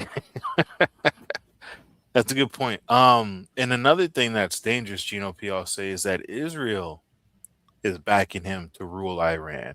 Yikes. That's yeah. I mean, come on, you He's know. gonna be he's gonna if he does take over, he's gonna be and so much indebted to the West that His some of his children are married to yeah, to Western people, yeah, well, not only Western, but Israel. Israeli people. Yeah, Mm, wow. so he's got some real ties to Israel that they're kind of looking side eye, like, Yeah, wait a minute, you know, he's just a puppet, man. doesn't rule him out, but it does definitely bring in um some questions for He could sure. come if there is a regime change. He could come and be one of the leaders, maybe Hmm. of a cabinet, right? Because they always put a transitional government in place before the elections. Maybe he could come in as a in that type of capacity. but as the king all over again, nah. No. Yeah. Well, so like that's what I was saying. He's making a really good argument for like some of the things that might be needed. He said, temporary government, transitional government, stuff like that. So I understand, these all sound great, but again, for him to be backed by Israel, for him to have such close ties to Israel, Yeah, um, we've seen this movie already. yeah, it's just it makes those who are in Iran, I could understand them being a little less optimistic about him, but they're saying at least maybe they're pushing. I don't know if it's propaganda or not that they're willing to settle for him. Nah, I don't. Mm, I really doubt it. you know, that's the thing. But let me go to the chat real quick. Gino P. We can get Yeah, sure. this Yeah. last video before we knock off. Oh, ZZ Garland. I had more lined up. All right, before we knock up, at least let's listen to No, uh we're gonna get to him. We're gonna get to your videos for sure. no, because I have something here. I'm a we'll do a part two. I have the military storming the Iranian ship, but that's not important. The most important video after we watch the protest video is what a top general had to say Mm, about United States going to war with with Iran. Iran. Okay. Yeah, No, we can cover your clips, bro. We got enough time, I believe. I was just saying, just kind of give you the cue. But ZZ Garland said, I hope every other culture knows that I think he meant African. He said African American community is at war with the U.S. government, just like y'all. yeah, that's a broad statement. Yeah, hey, Uh, I don't know. I don't know. Um, J Love You Forever, shout out to you, says Trump should never taken our oversight off their nuclear program, then blaming them for the fallout of that ill-informed breaking of that treaty/deal he made them not trust us. Survival is, and that's the last of her comment. All right. Um, Vivian Sutherland said, "Why are blacks at war with their country? Disgusting." There's that. There's that term again. Never yeah, gets old. A lot of broad statements being said in the chat. I was unaware that there was, you know, like an she all-out said war. blacks. That's crazy. Oh man! All right, Gino P. So what we got here is looks like a protest. Yeah, the university. The clip says this is student protest for the third straight day at universities in Iran. Yeah. The universities are back protesting for sure in Iran, and they're not. Doesn't seem to be slowing down. Let's take No. a look here. Just 17 hours ago, said Iran's universities returned to the front lines of protests, and so we're going to take a look at this firsthand here in the after hours. Go ahead, Uh-huh. Gino P. Protests that Iran's governing clerics will have hoped were over, finding their way back to life on university campuses in Tehran. Many students dressed in black, a sign of mourning for thousands killed by regime forces in early January. Clashes between pro and anti-government supporters broke out at some. But even on conservative campuses where women are heavily monitored, defiance was on clear display. The renewed protests add to the pressure Iran is already facing from the military buildup ordered by Donald Trump. The U.S. president has said he's considering both a limited strike and a wider attack with regime change in mind, depending on the next round of talks on Iran's nuclear and weapons programs. I think there is no limited strike. An act of aggression would be regarded as an act of aggression, period. Iran's deputy foreign minister appealed to UN nations to prevent further escalation. The consequences of any renewed aggression wouldn't remain confined to one country. That's a not so thinly veiled reminder that war with Iran could have surprises for the whole region, a fear shared by the EU's top foreign policy diplomat. We don't need another war in this region. We already have a lot, so we have stressed the diplomatic way out of this. If there is one, no one's embracing it so far, both the United States and Iran sticking to their red lines. They'll meet in Geneva on Thursday for a third round of negotiations. Margaret Wow. Evans, CBC News, London. Yeah. Um, and this is very true. I mean, Trump gave them a 10-day ultimatum. That was a week ago, on the 19th, a week ago tomorrow. So, Tomorrow. 3 more um, days. right. So Sunday, the 1st of March is the 10th day. Um, Very interesting stuff. Obviously, I mean, you saw I think it said "down with the USA," or maybe it said "death to Down the with USA." down with the USA, yeah. Down with the USA, yeah. So Or it could have said deaf. yeah, I'm 'cause I not. saw I some think. skulls on there, but Yeah, I think it's deaf. regardless, Deaf.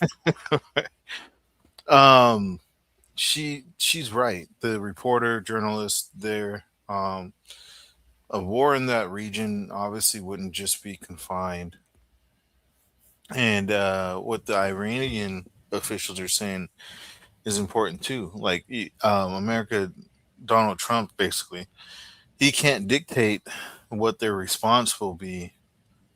Saying, "Oh, well, I just blew up this section over here."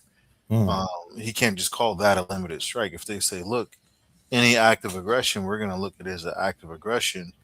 It was interesting. He kind of steadied himself from saying an act of war, but I understand what he's. You have to be very careful with your words as a representative and whatnot. But yeah, I mean, they could take any form of aggression however they want to take it and retaliate however they see fit. Again, their military, certainly not as small scale as like some of the more guerrilla groups like Hamas and things like that. So it's some serious stuff going on here. They are amassing a lot of war assets over there, GNOP. Two aircraft carriers, um, F, 35s, F-25s, all kind of stuff. So they're ready to say the least. Um, and it's kind of like hey, what are you gonna do? Um, You what, know, what are you gonna do about it? yeah. Nobody wants a war with Iran. Iran is a very vast country, a lot of hills, a lot of mountains. It's gonna be like I said. America will probably beat them at sea, in the air, but when it comes to land, troops on boots on the ground, what they call it, Yeah. um, that's gonna be. We all remember what happened with Iraq. We all Mm-hmm. remember Afghanistan.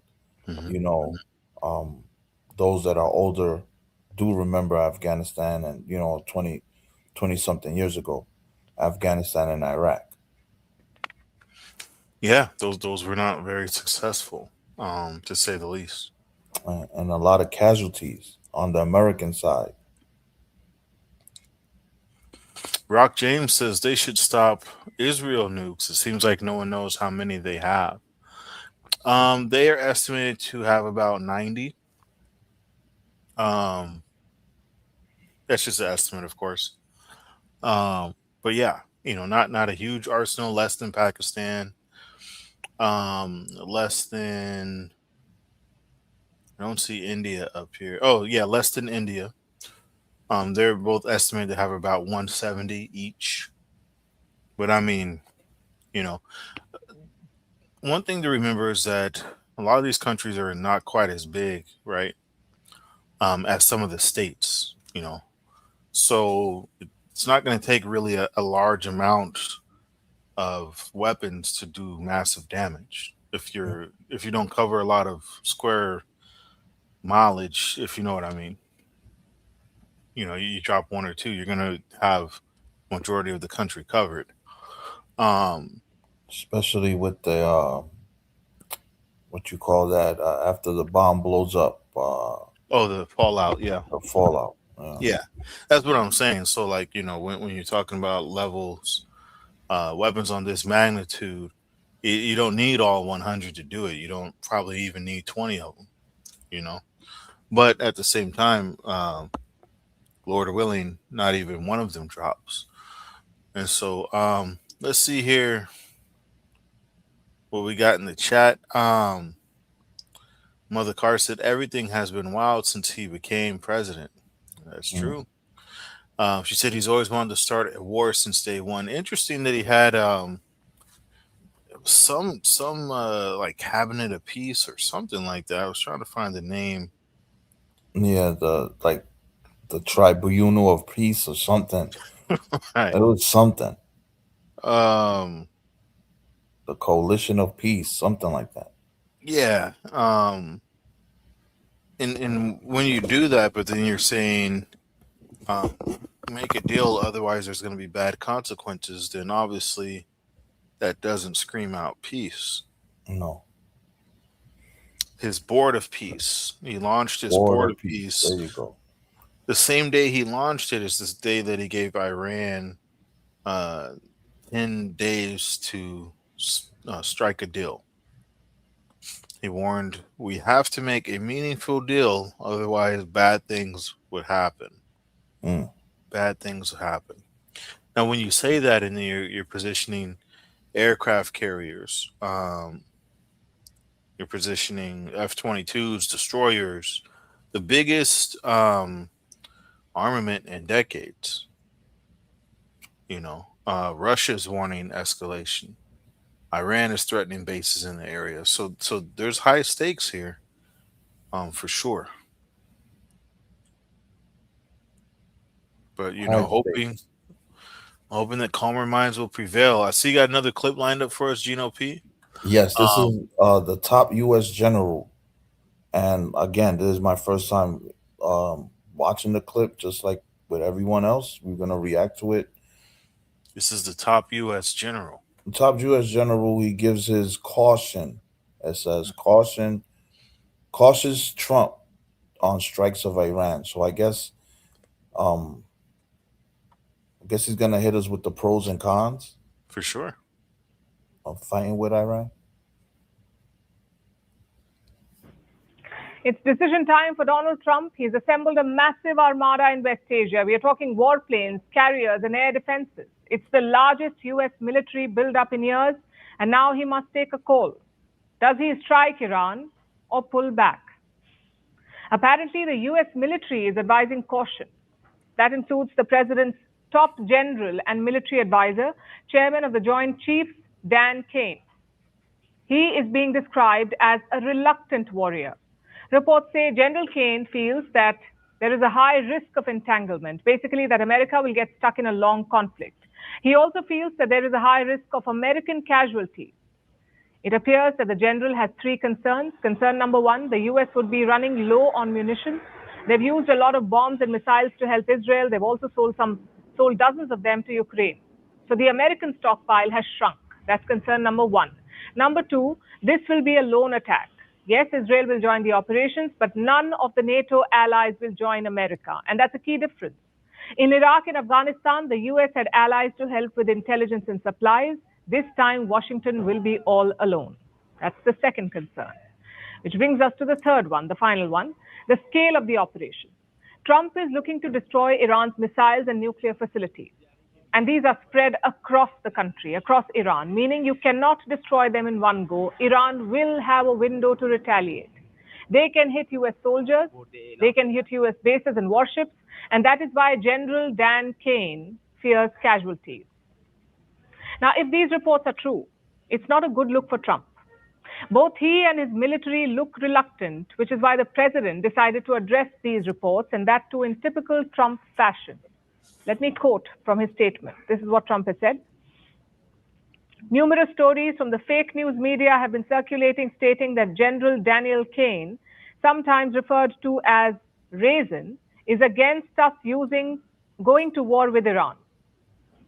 This story is 100% incorrect. General Kane, like all of us, would like not to see war, but if a decision is made on going against Iran at a military level, it is his opinion that it will be something easily won.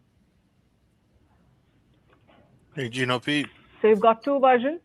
U.S. media reports say General Kane is wary. Yes, This sir. is a great clip.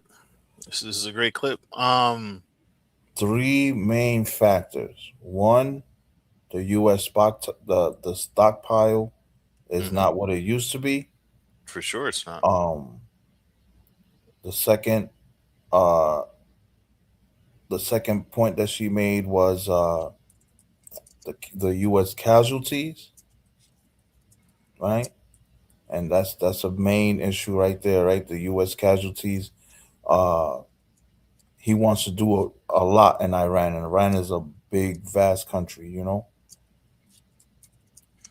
That's true. They talked about, like you said, the mountainous landscape and stuff like that. It's not easily fought. It's No, not easily and transversed or navigated. and Um, and the third point that she made is that America is going to be alone fighting this war. that's very important. Also, will Iran be alone? Now we already know they have allies that are not exactly American allies, right? Um, and just because they may not be directly or forthcomingly making it known that they would support Iran doesn't mean that they wouldn't do it on the sly, or in other words, unknowns to others. No, this Especially could, if yeah, entanglement, that's important. He said a long drawn out war. Go ahead, Gino P. no, this could definitely be a big blunder Yeah, this for could the be something bad. administration. This could be bad. I want to read a couple more comments, Gino. Those are great clips. As always, you come through and you bring some real. I Um, got the last clip, you got one more? Okay. one So, one last clip, before we knock off, and it's a 10-year U.S. veteran. You hmm know, he put in his work. Name is Max Afterburner. Great YouTube channel as far as touching military stuff. And I believe his view is the the reason why the U.S. could win. So I would hmm like to react to that video before we knock off. And yeah, this was a good topic, though. yeah, I think it opens up a lot of people's eyes and minds to exactly what's going on. I want to bring a couple of the comments into play Oh, because that's sure, really sure. important as well. Um, Rock James said they should stop Israel nukes. It seems like no one knows how many. Okay, we already covered that. Um, Christopher Spain said everyone wants to be Thanos, but not responsible enough to hold all the stones. Mm, Message. yeah, that's All tough. right. All right. Amen. Sister Dawn, shout out to you. She said, I thought he was all about peace. Why can't Mm, everyone live in peace though? Unfortunately, sister, we're just not at that point. Um, and Marisa said America is Satan. mm. I mean, um, Slimer said the only way to be safe from the U.S. is to develop nukes. Okay, so Slimer may be, Iranian, Well, somebody that. he might be he's kind of speaking facts too, right? Because No, I don't disagree. the It's a U.S. deterrent Yeah, the U.S. They flex their muscle with the military, right? for sure. So I'll put it this way: nobody is messing with North Korea no. because, right, because of the fact that they have nuclear warheads and they. Now, I'm glad you brought that up. Mhm, And I know this is a whole different topic, right? North Korea and Iran. Um, North Korea might be in a regime change when Kim Jong Un passes. He wants to leave his daughter. His mm, daughter's probably like 14, 15. wow. I think that will be the right time for a regime change when you get this, little 16-year-old girl trying to run the country. Yeah, I mean, the other thing is, P, we're in the information age, as people say, right? So things are not quite the same as when they used to appoint those little, 10, 11, 12-year-olds way back in the day to be king and queen, and that just failed horribly. And so Right. what I mean to say is they have a lot of ways of, even though someone who may be in power, setting up other like mechanisms to continue, the continuity of power, if you will. Yeah. And have things running autonomously, especially if things have been running that way and status quo and people are not exactly against the way that they've been running. You know what I mean? I Um, agree. so that would be interesting for sure. That will That's be a interesting different. Yeah, time that for would be sure. a different. Cause King Jong Un, if you've seen the photos, he looks horrible. Hey, His health has deteriorated. yeah, He lives a very fast life. Eats crazy, drinks liquor, right? So yeah, yeah, if you look at his pictures, his health, yeah. for a guy, I want to say he's Not that old. probably, yeah, I want to say he's a couple of years younger than me. I think he's probably like 45, Yeah, yeah, and he's not that old. he looks horrible though Hmm. for his age. Yeah, that's something to be aware of. Like I said, it would be a very interesting time, even if, say, he set up things in place to continue autonomously while until his daughter came of age or whatnot. Would they? We always know plans don't always No, go no, perfectly, right? So someone could say, "Hey, now's the perfect time. Let's just," yeah, you know, his sister might bump he has off a the little sister, girl. right? And he could have, other people to say, "Hey, look, Generals, yeah, you're estimated you got another 15 or 20. What are we finna do? If that, you got another 5 or 10. What are we finna do?" So yeah, so very interesting points, P. Definitely, Lord willing. that'll definitely be a nice topic to cover. Right, right. I want to cover a couple other things Slimer said. And Slimer, again, I don't disagree with you. We're not exactly in disagreement there. He said the poll question is a bit misleading. Why do you think Iran is developing nuclear weapons? They have the right to enrich uranium for power purposes. So I want to address that directly because I responded and told him that it's a fact that has been proven. And what he's doing is more straw manning the poll question instead of addressing it directly. The fact that's been proven is that the enrichment of the uranium that Iran has is beyond power purposes or purposes for public use.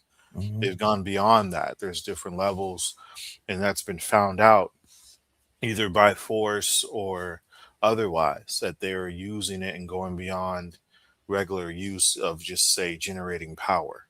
So I understand what you're saying, and yeah, that was at one point the reason, but they've already gone beyond that. And when you're caught with something that's weapons grade, or say beyond the purposes of using it just for power, then you can't really use that excuse anymore. Right, Uh, but and again, is it their right as a sovereign country? I don't think that the man was wrong when he said that. I think, no, no, and yeah. I and mean, to go ahead, Jimmy. piggyback on what you said, the poll being in disingenuous or whatnot. The poll is for you guys, for the viewership, for you to voice your opinion. It's not a poll to disguise an agenda. Mhm. We don't have an agenda. We're not Democrats. We're not Republicans. We look at it through a biblical standpoint, right? A biblical eye of things. Yeah. So the poll is for use, for the viewership, for you to give your opinion. And what's the poll looking like right now, TNT? The poll is looking crazy. We've got over 300 votes.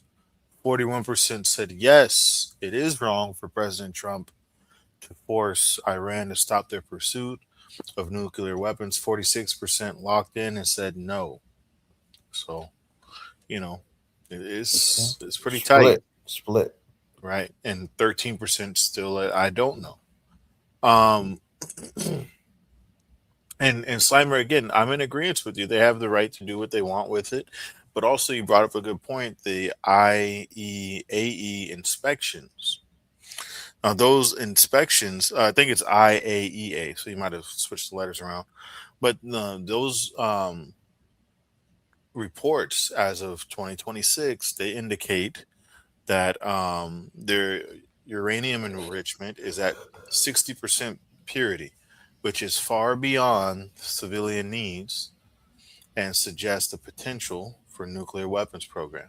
Now, of course, Mm. um, the claim is that it's going to be peaceful, but if, say, someone has a hunting rifle and then they get a grenade launcher, then you're like, well, what are you doing with that? So there's questions here. I'm not in disagreement that they have the right to do what they will do, as other sovereign countries who have developed nuclear deterrence weapons. I don't think that's wrong for them to do. In fact, I'm the one asking the question. Right. I'm in agreement with that. I just don't think that we should turn a blind eye if it's been found out that they've gone beyond the use of just simple power measures or generating power. You can't turn a blind eye to that. You can't, and salutes everyone who's pulling up. Norwood just pulled up. I didn't know that was Norwood. I found out it was Norwood and Tony's chat. Yeah. Yeah, T something. That's Shout out Norwood. to Shout out to Norwood and Christopher Spain and everyone who pulled up. But Rising to Shine said we need Batman. Nah, brother, we need Jesus Christ. Yeah, That's what you need Jesus Christ. That's what we need. yeah, Batman is make believe. yeah. No, we don't do that. But again, Dennis K said U.S. intelligence confirmed as recently as March 2025 that Iran had not resumed their nuclear weapons program. It ended in 2003. Mm. I look. There's always going to be conflict in reports regarding, right. One thing Slimer agreed was that 60% is nuclear weapons grade. That's what they found. I mean, we can't turn a blind eye to that. No one is saying they have a nuclear weapon, no. But what they're saying is that there's development of this that's going in that direction. And I'm not saying that gives America the right to stop them. I'm just asking the question, really. Um, is America correct in doing so? Should America have the say on who gets to develop nuclear weapons, even if it's for deterrence, like we were talking about North Korea, or other countries that have them as the deterrence? Um, so, Iran's been found non-compliant with different safeguards back in 2025, June of 2025.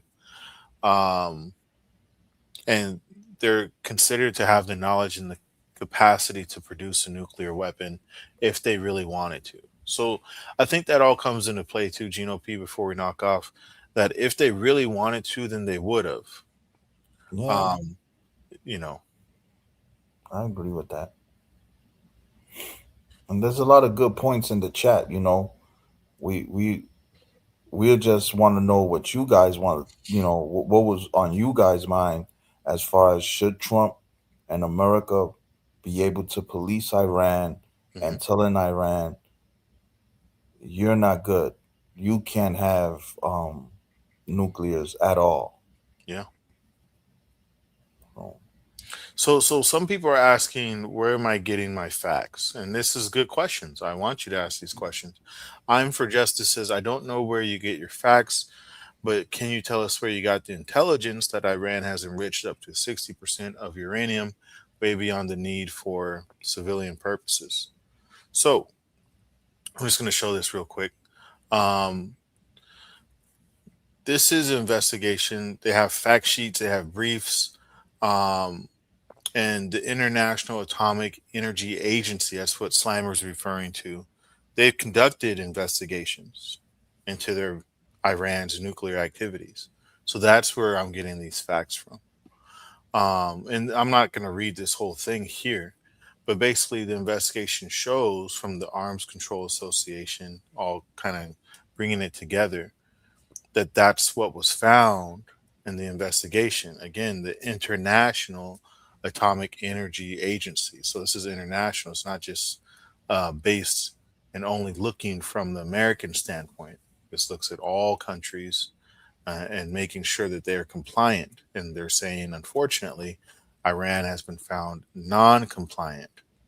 And so, that's just something that you have to be aware of. The Council of Foreign Relations also reports the same thing. Yeah. So, it's a fact. Yeah, it's a fact. It's not really debatable. No, no one's saying they have a nuclear weapon, so don't get me wrong. But what they are saying is that they've gone beyond the claim of saying, "Oh, we're just using this to help power our country." They've gone beyond that, is what they're saying, and that's where they broke some of the guidelines that were set in place, and that's possibly why they said that. The sanctions. Yeah. Mm-hmm. So that's where I'm getting my facts. Definitely take time to look them up. It is what it is. Gino P, let me see this last clip, my brother. What do we got here? Well, we got a 10-year U.S. veteran who got a YouTube channel, and I believe, like I said, I only watched a couple of minutes of it, make sure it was a clean clip, and I believe he's gonna break down the pros and I guess the cons on U.S. invading Iran. Okay.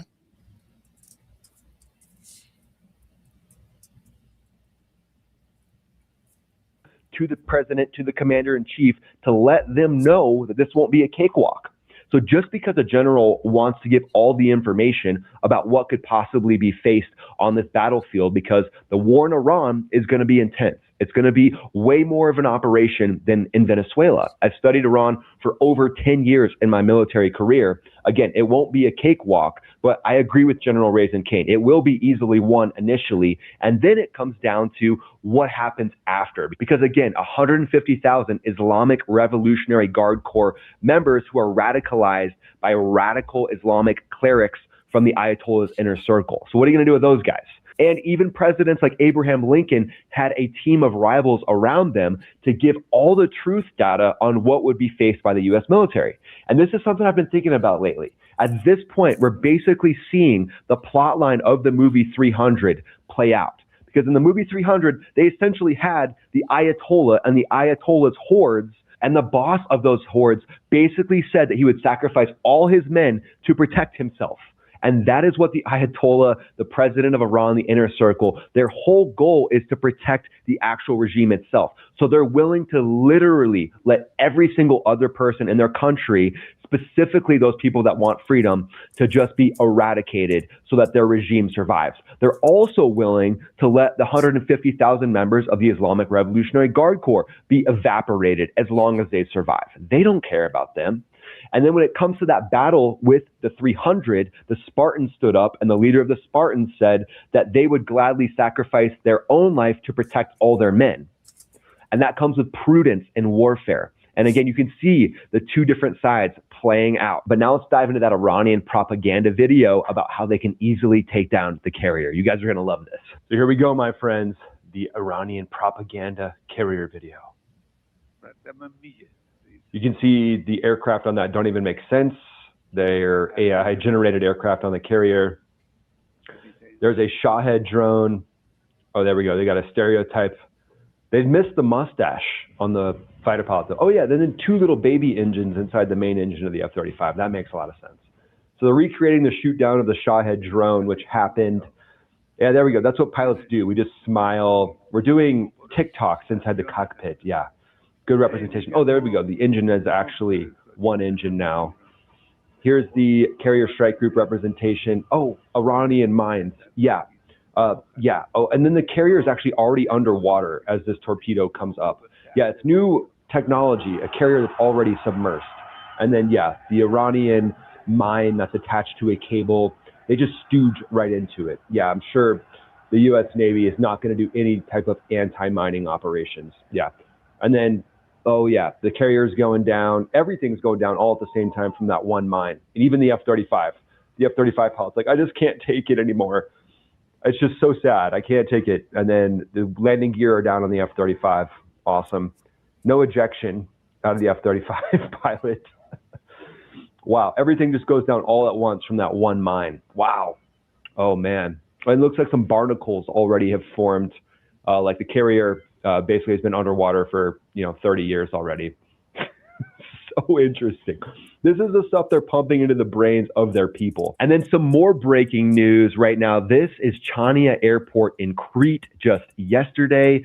So you can see right there, those beautiful A-10s. I'm so glad we didn't get rid of the A-10. These A-10s are there. There's a C-17. Ooh, there in the background. You can see a C-130 and then F-35s.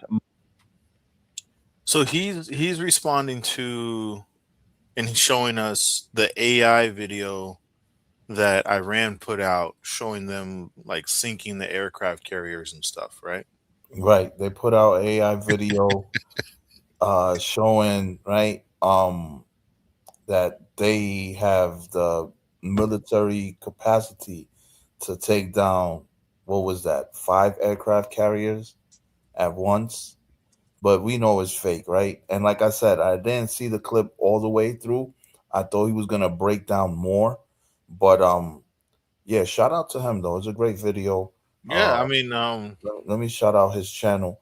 And as he's not a 10-year US veteran, my bad. I guess he been studying Iran for the last 10 years. So yeah, no, I mean, Max Afterburner, it seems like he was a military something. I mean, it was good for him to showcase the AI video. I had seen that before, but a lot of people haven't, and it also kind of brings full circle on their mindset as well, right? They're saying, "Hey, look, you can come over if you want to. We have capabilities as well."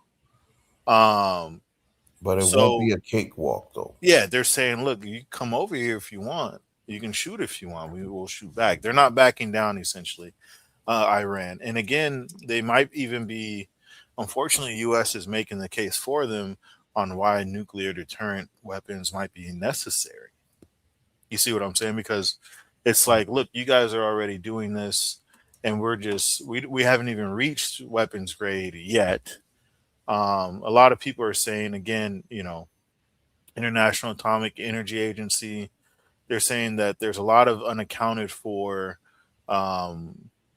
weapons grade uranium or highly enriched uranium to 60%, and it's usable for weapons. They're saying, it may look as the most attractive and fastest pathway to them building a bomb, especially if their ability to enrich uranium has been degraded. So that they may use what they have basically to get what they need to get done. So through diplomatic agreements, basically,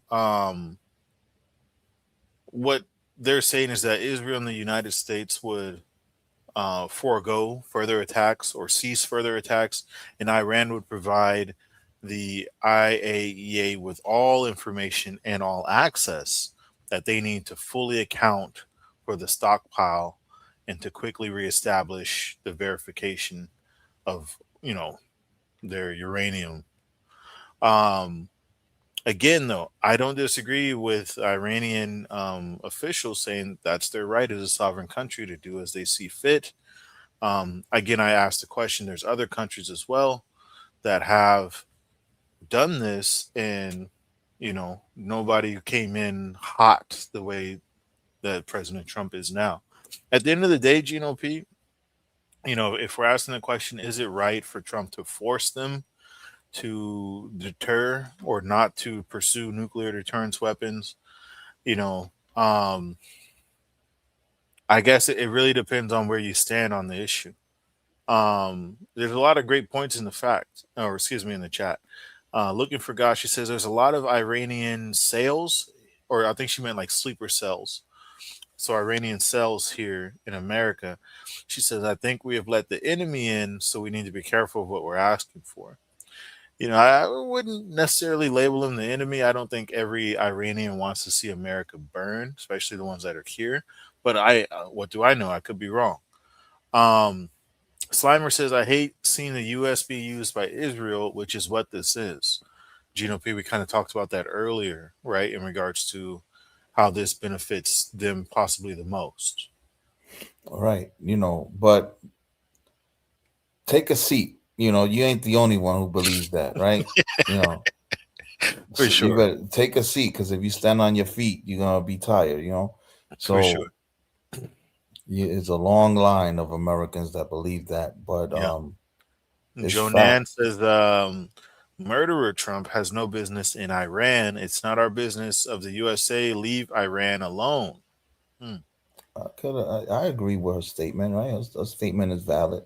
Yeah. Like I said, I don't want anyone to think that we're here to support either side. We're just asking the question and having a Asking the discussion, question. Yeah, you know. having a discussion. That's all. And Diane says, bully in chief. My lord, Um, that's different. Stinson says America could take over the world. I don't know. I mean, I think they could probably do a lot of damage, but there's still other countries that I think would stop them in Yeah, their tracks. Specifically, the world aligning against the U.S. would probably make that endeavor not probable or viable. Not to say that America wants to do that. Um, you know, um, Trump has alienated the United States from NATO because NATO well, is not trying to help United States if they go into Iran. It's just going to be United States by itself with a little bit help from Israel. okay. Well, I mean, here's the thing with NATO.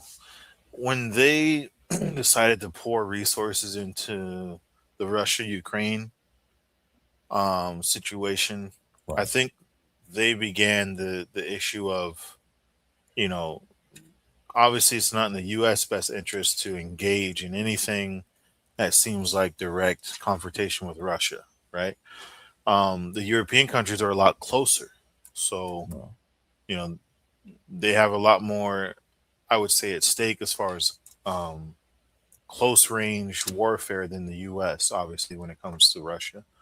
So I think there's multiple parts to it. Gino P. I think yes, Trump is responsible for sure. I think a part of it is NATO and Ukraine trying to pull Ukraine into NATO and pull Russia into some kind of like regional or world war scenario, which I'm glad that didn't happen.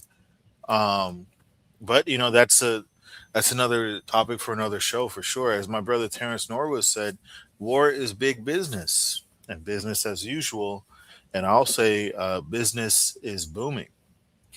Oh yeah. Gino P, what are your final thoughts for the people before we knock off, my brother? My final thoughts is I'm calling Trump's bluff. Mm, We spoke on this a little bit yesterday. mm, I'm calling his bluff. He will not invade Iran, especially with no allies. yeah. No allies. So I'm calling his bluff. I'm gonna say when is the deadline? March 1st, I believe so. give or Yeah. take. Now, he Give or gave it take a range. a Conflicting range. reports, he said it was 10 to 15 days. They're Yeah, supposed to re-meet or reconvene, for further talks yeah, within that time frame. So, yeah. I believe I'm gonna call his bluff, and he's gonna live up to the name. Uh, Trump always cowards out. Taco. That's the mm, term that they gave him. The media. Taco. Wow. Yeah, taco. Trump taco. Uh-huh. So I believe. Yeah, I think I'm gonna call his bluff, and he will not invade Iran. Hey, I don't know. I don't know. But wise words from a wise man, my brother Gino P on the panel. I ain't that wise all the time. I Hey, ain't we that wise. appreciate you though, bro. Fan No, favorite no for doubt, sure. no doubt, no doubt, man. Love TNT show. Um, and yeah, man, subscribe, hit the subscribe button, and Let's end the poll, Gino P. Let's see what yeah, we let's got end here. the poll. Let's see what we got. So almost 350 votes. Okay, 47% said no. It is not wrong for Trump to force Iran to stop their pursuit of nuclear weapons. okay. 39% said yes, it is wrong. 14% said they just don't know. Mm. Um, You know, 39%. That's a big percentage of people just it telling is. It people is. telling the United States mind your business. And I just want to clarify because I don't ever want to misspeak or misrepresent anybody.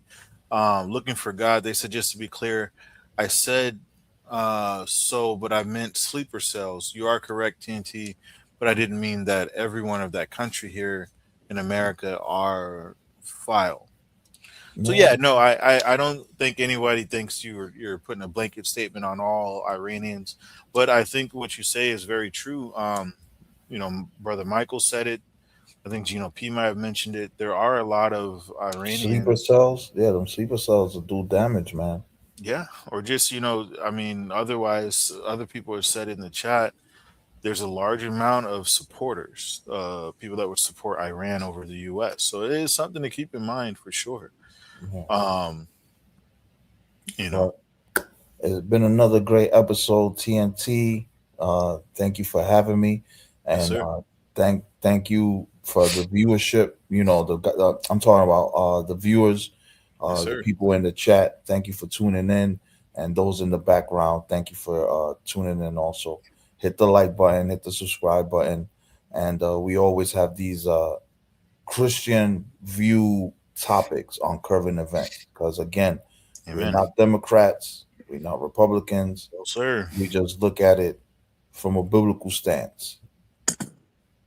All right, Amen. brother TNT, peace, man. Peace, Gino P. Thank you for Peace, breaking the peace, night with us, peace, brother. peace, peace. I took a power nap and after work. Wonderful, All right, wonderful. I look peace, forward to peace, the peace. next one. Yes, sir. All right. So, I mean, safe to say there's a lot of different opinions, a lot of things that can be said touching the situation in the 10-day deadline that President Trump has given to Iran.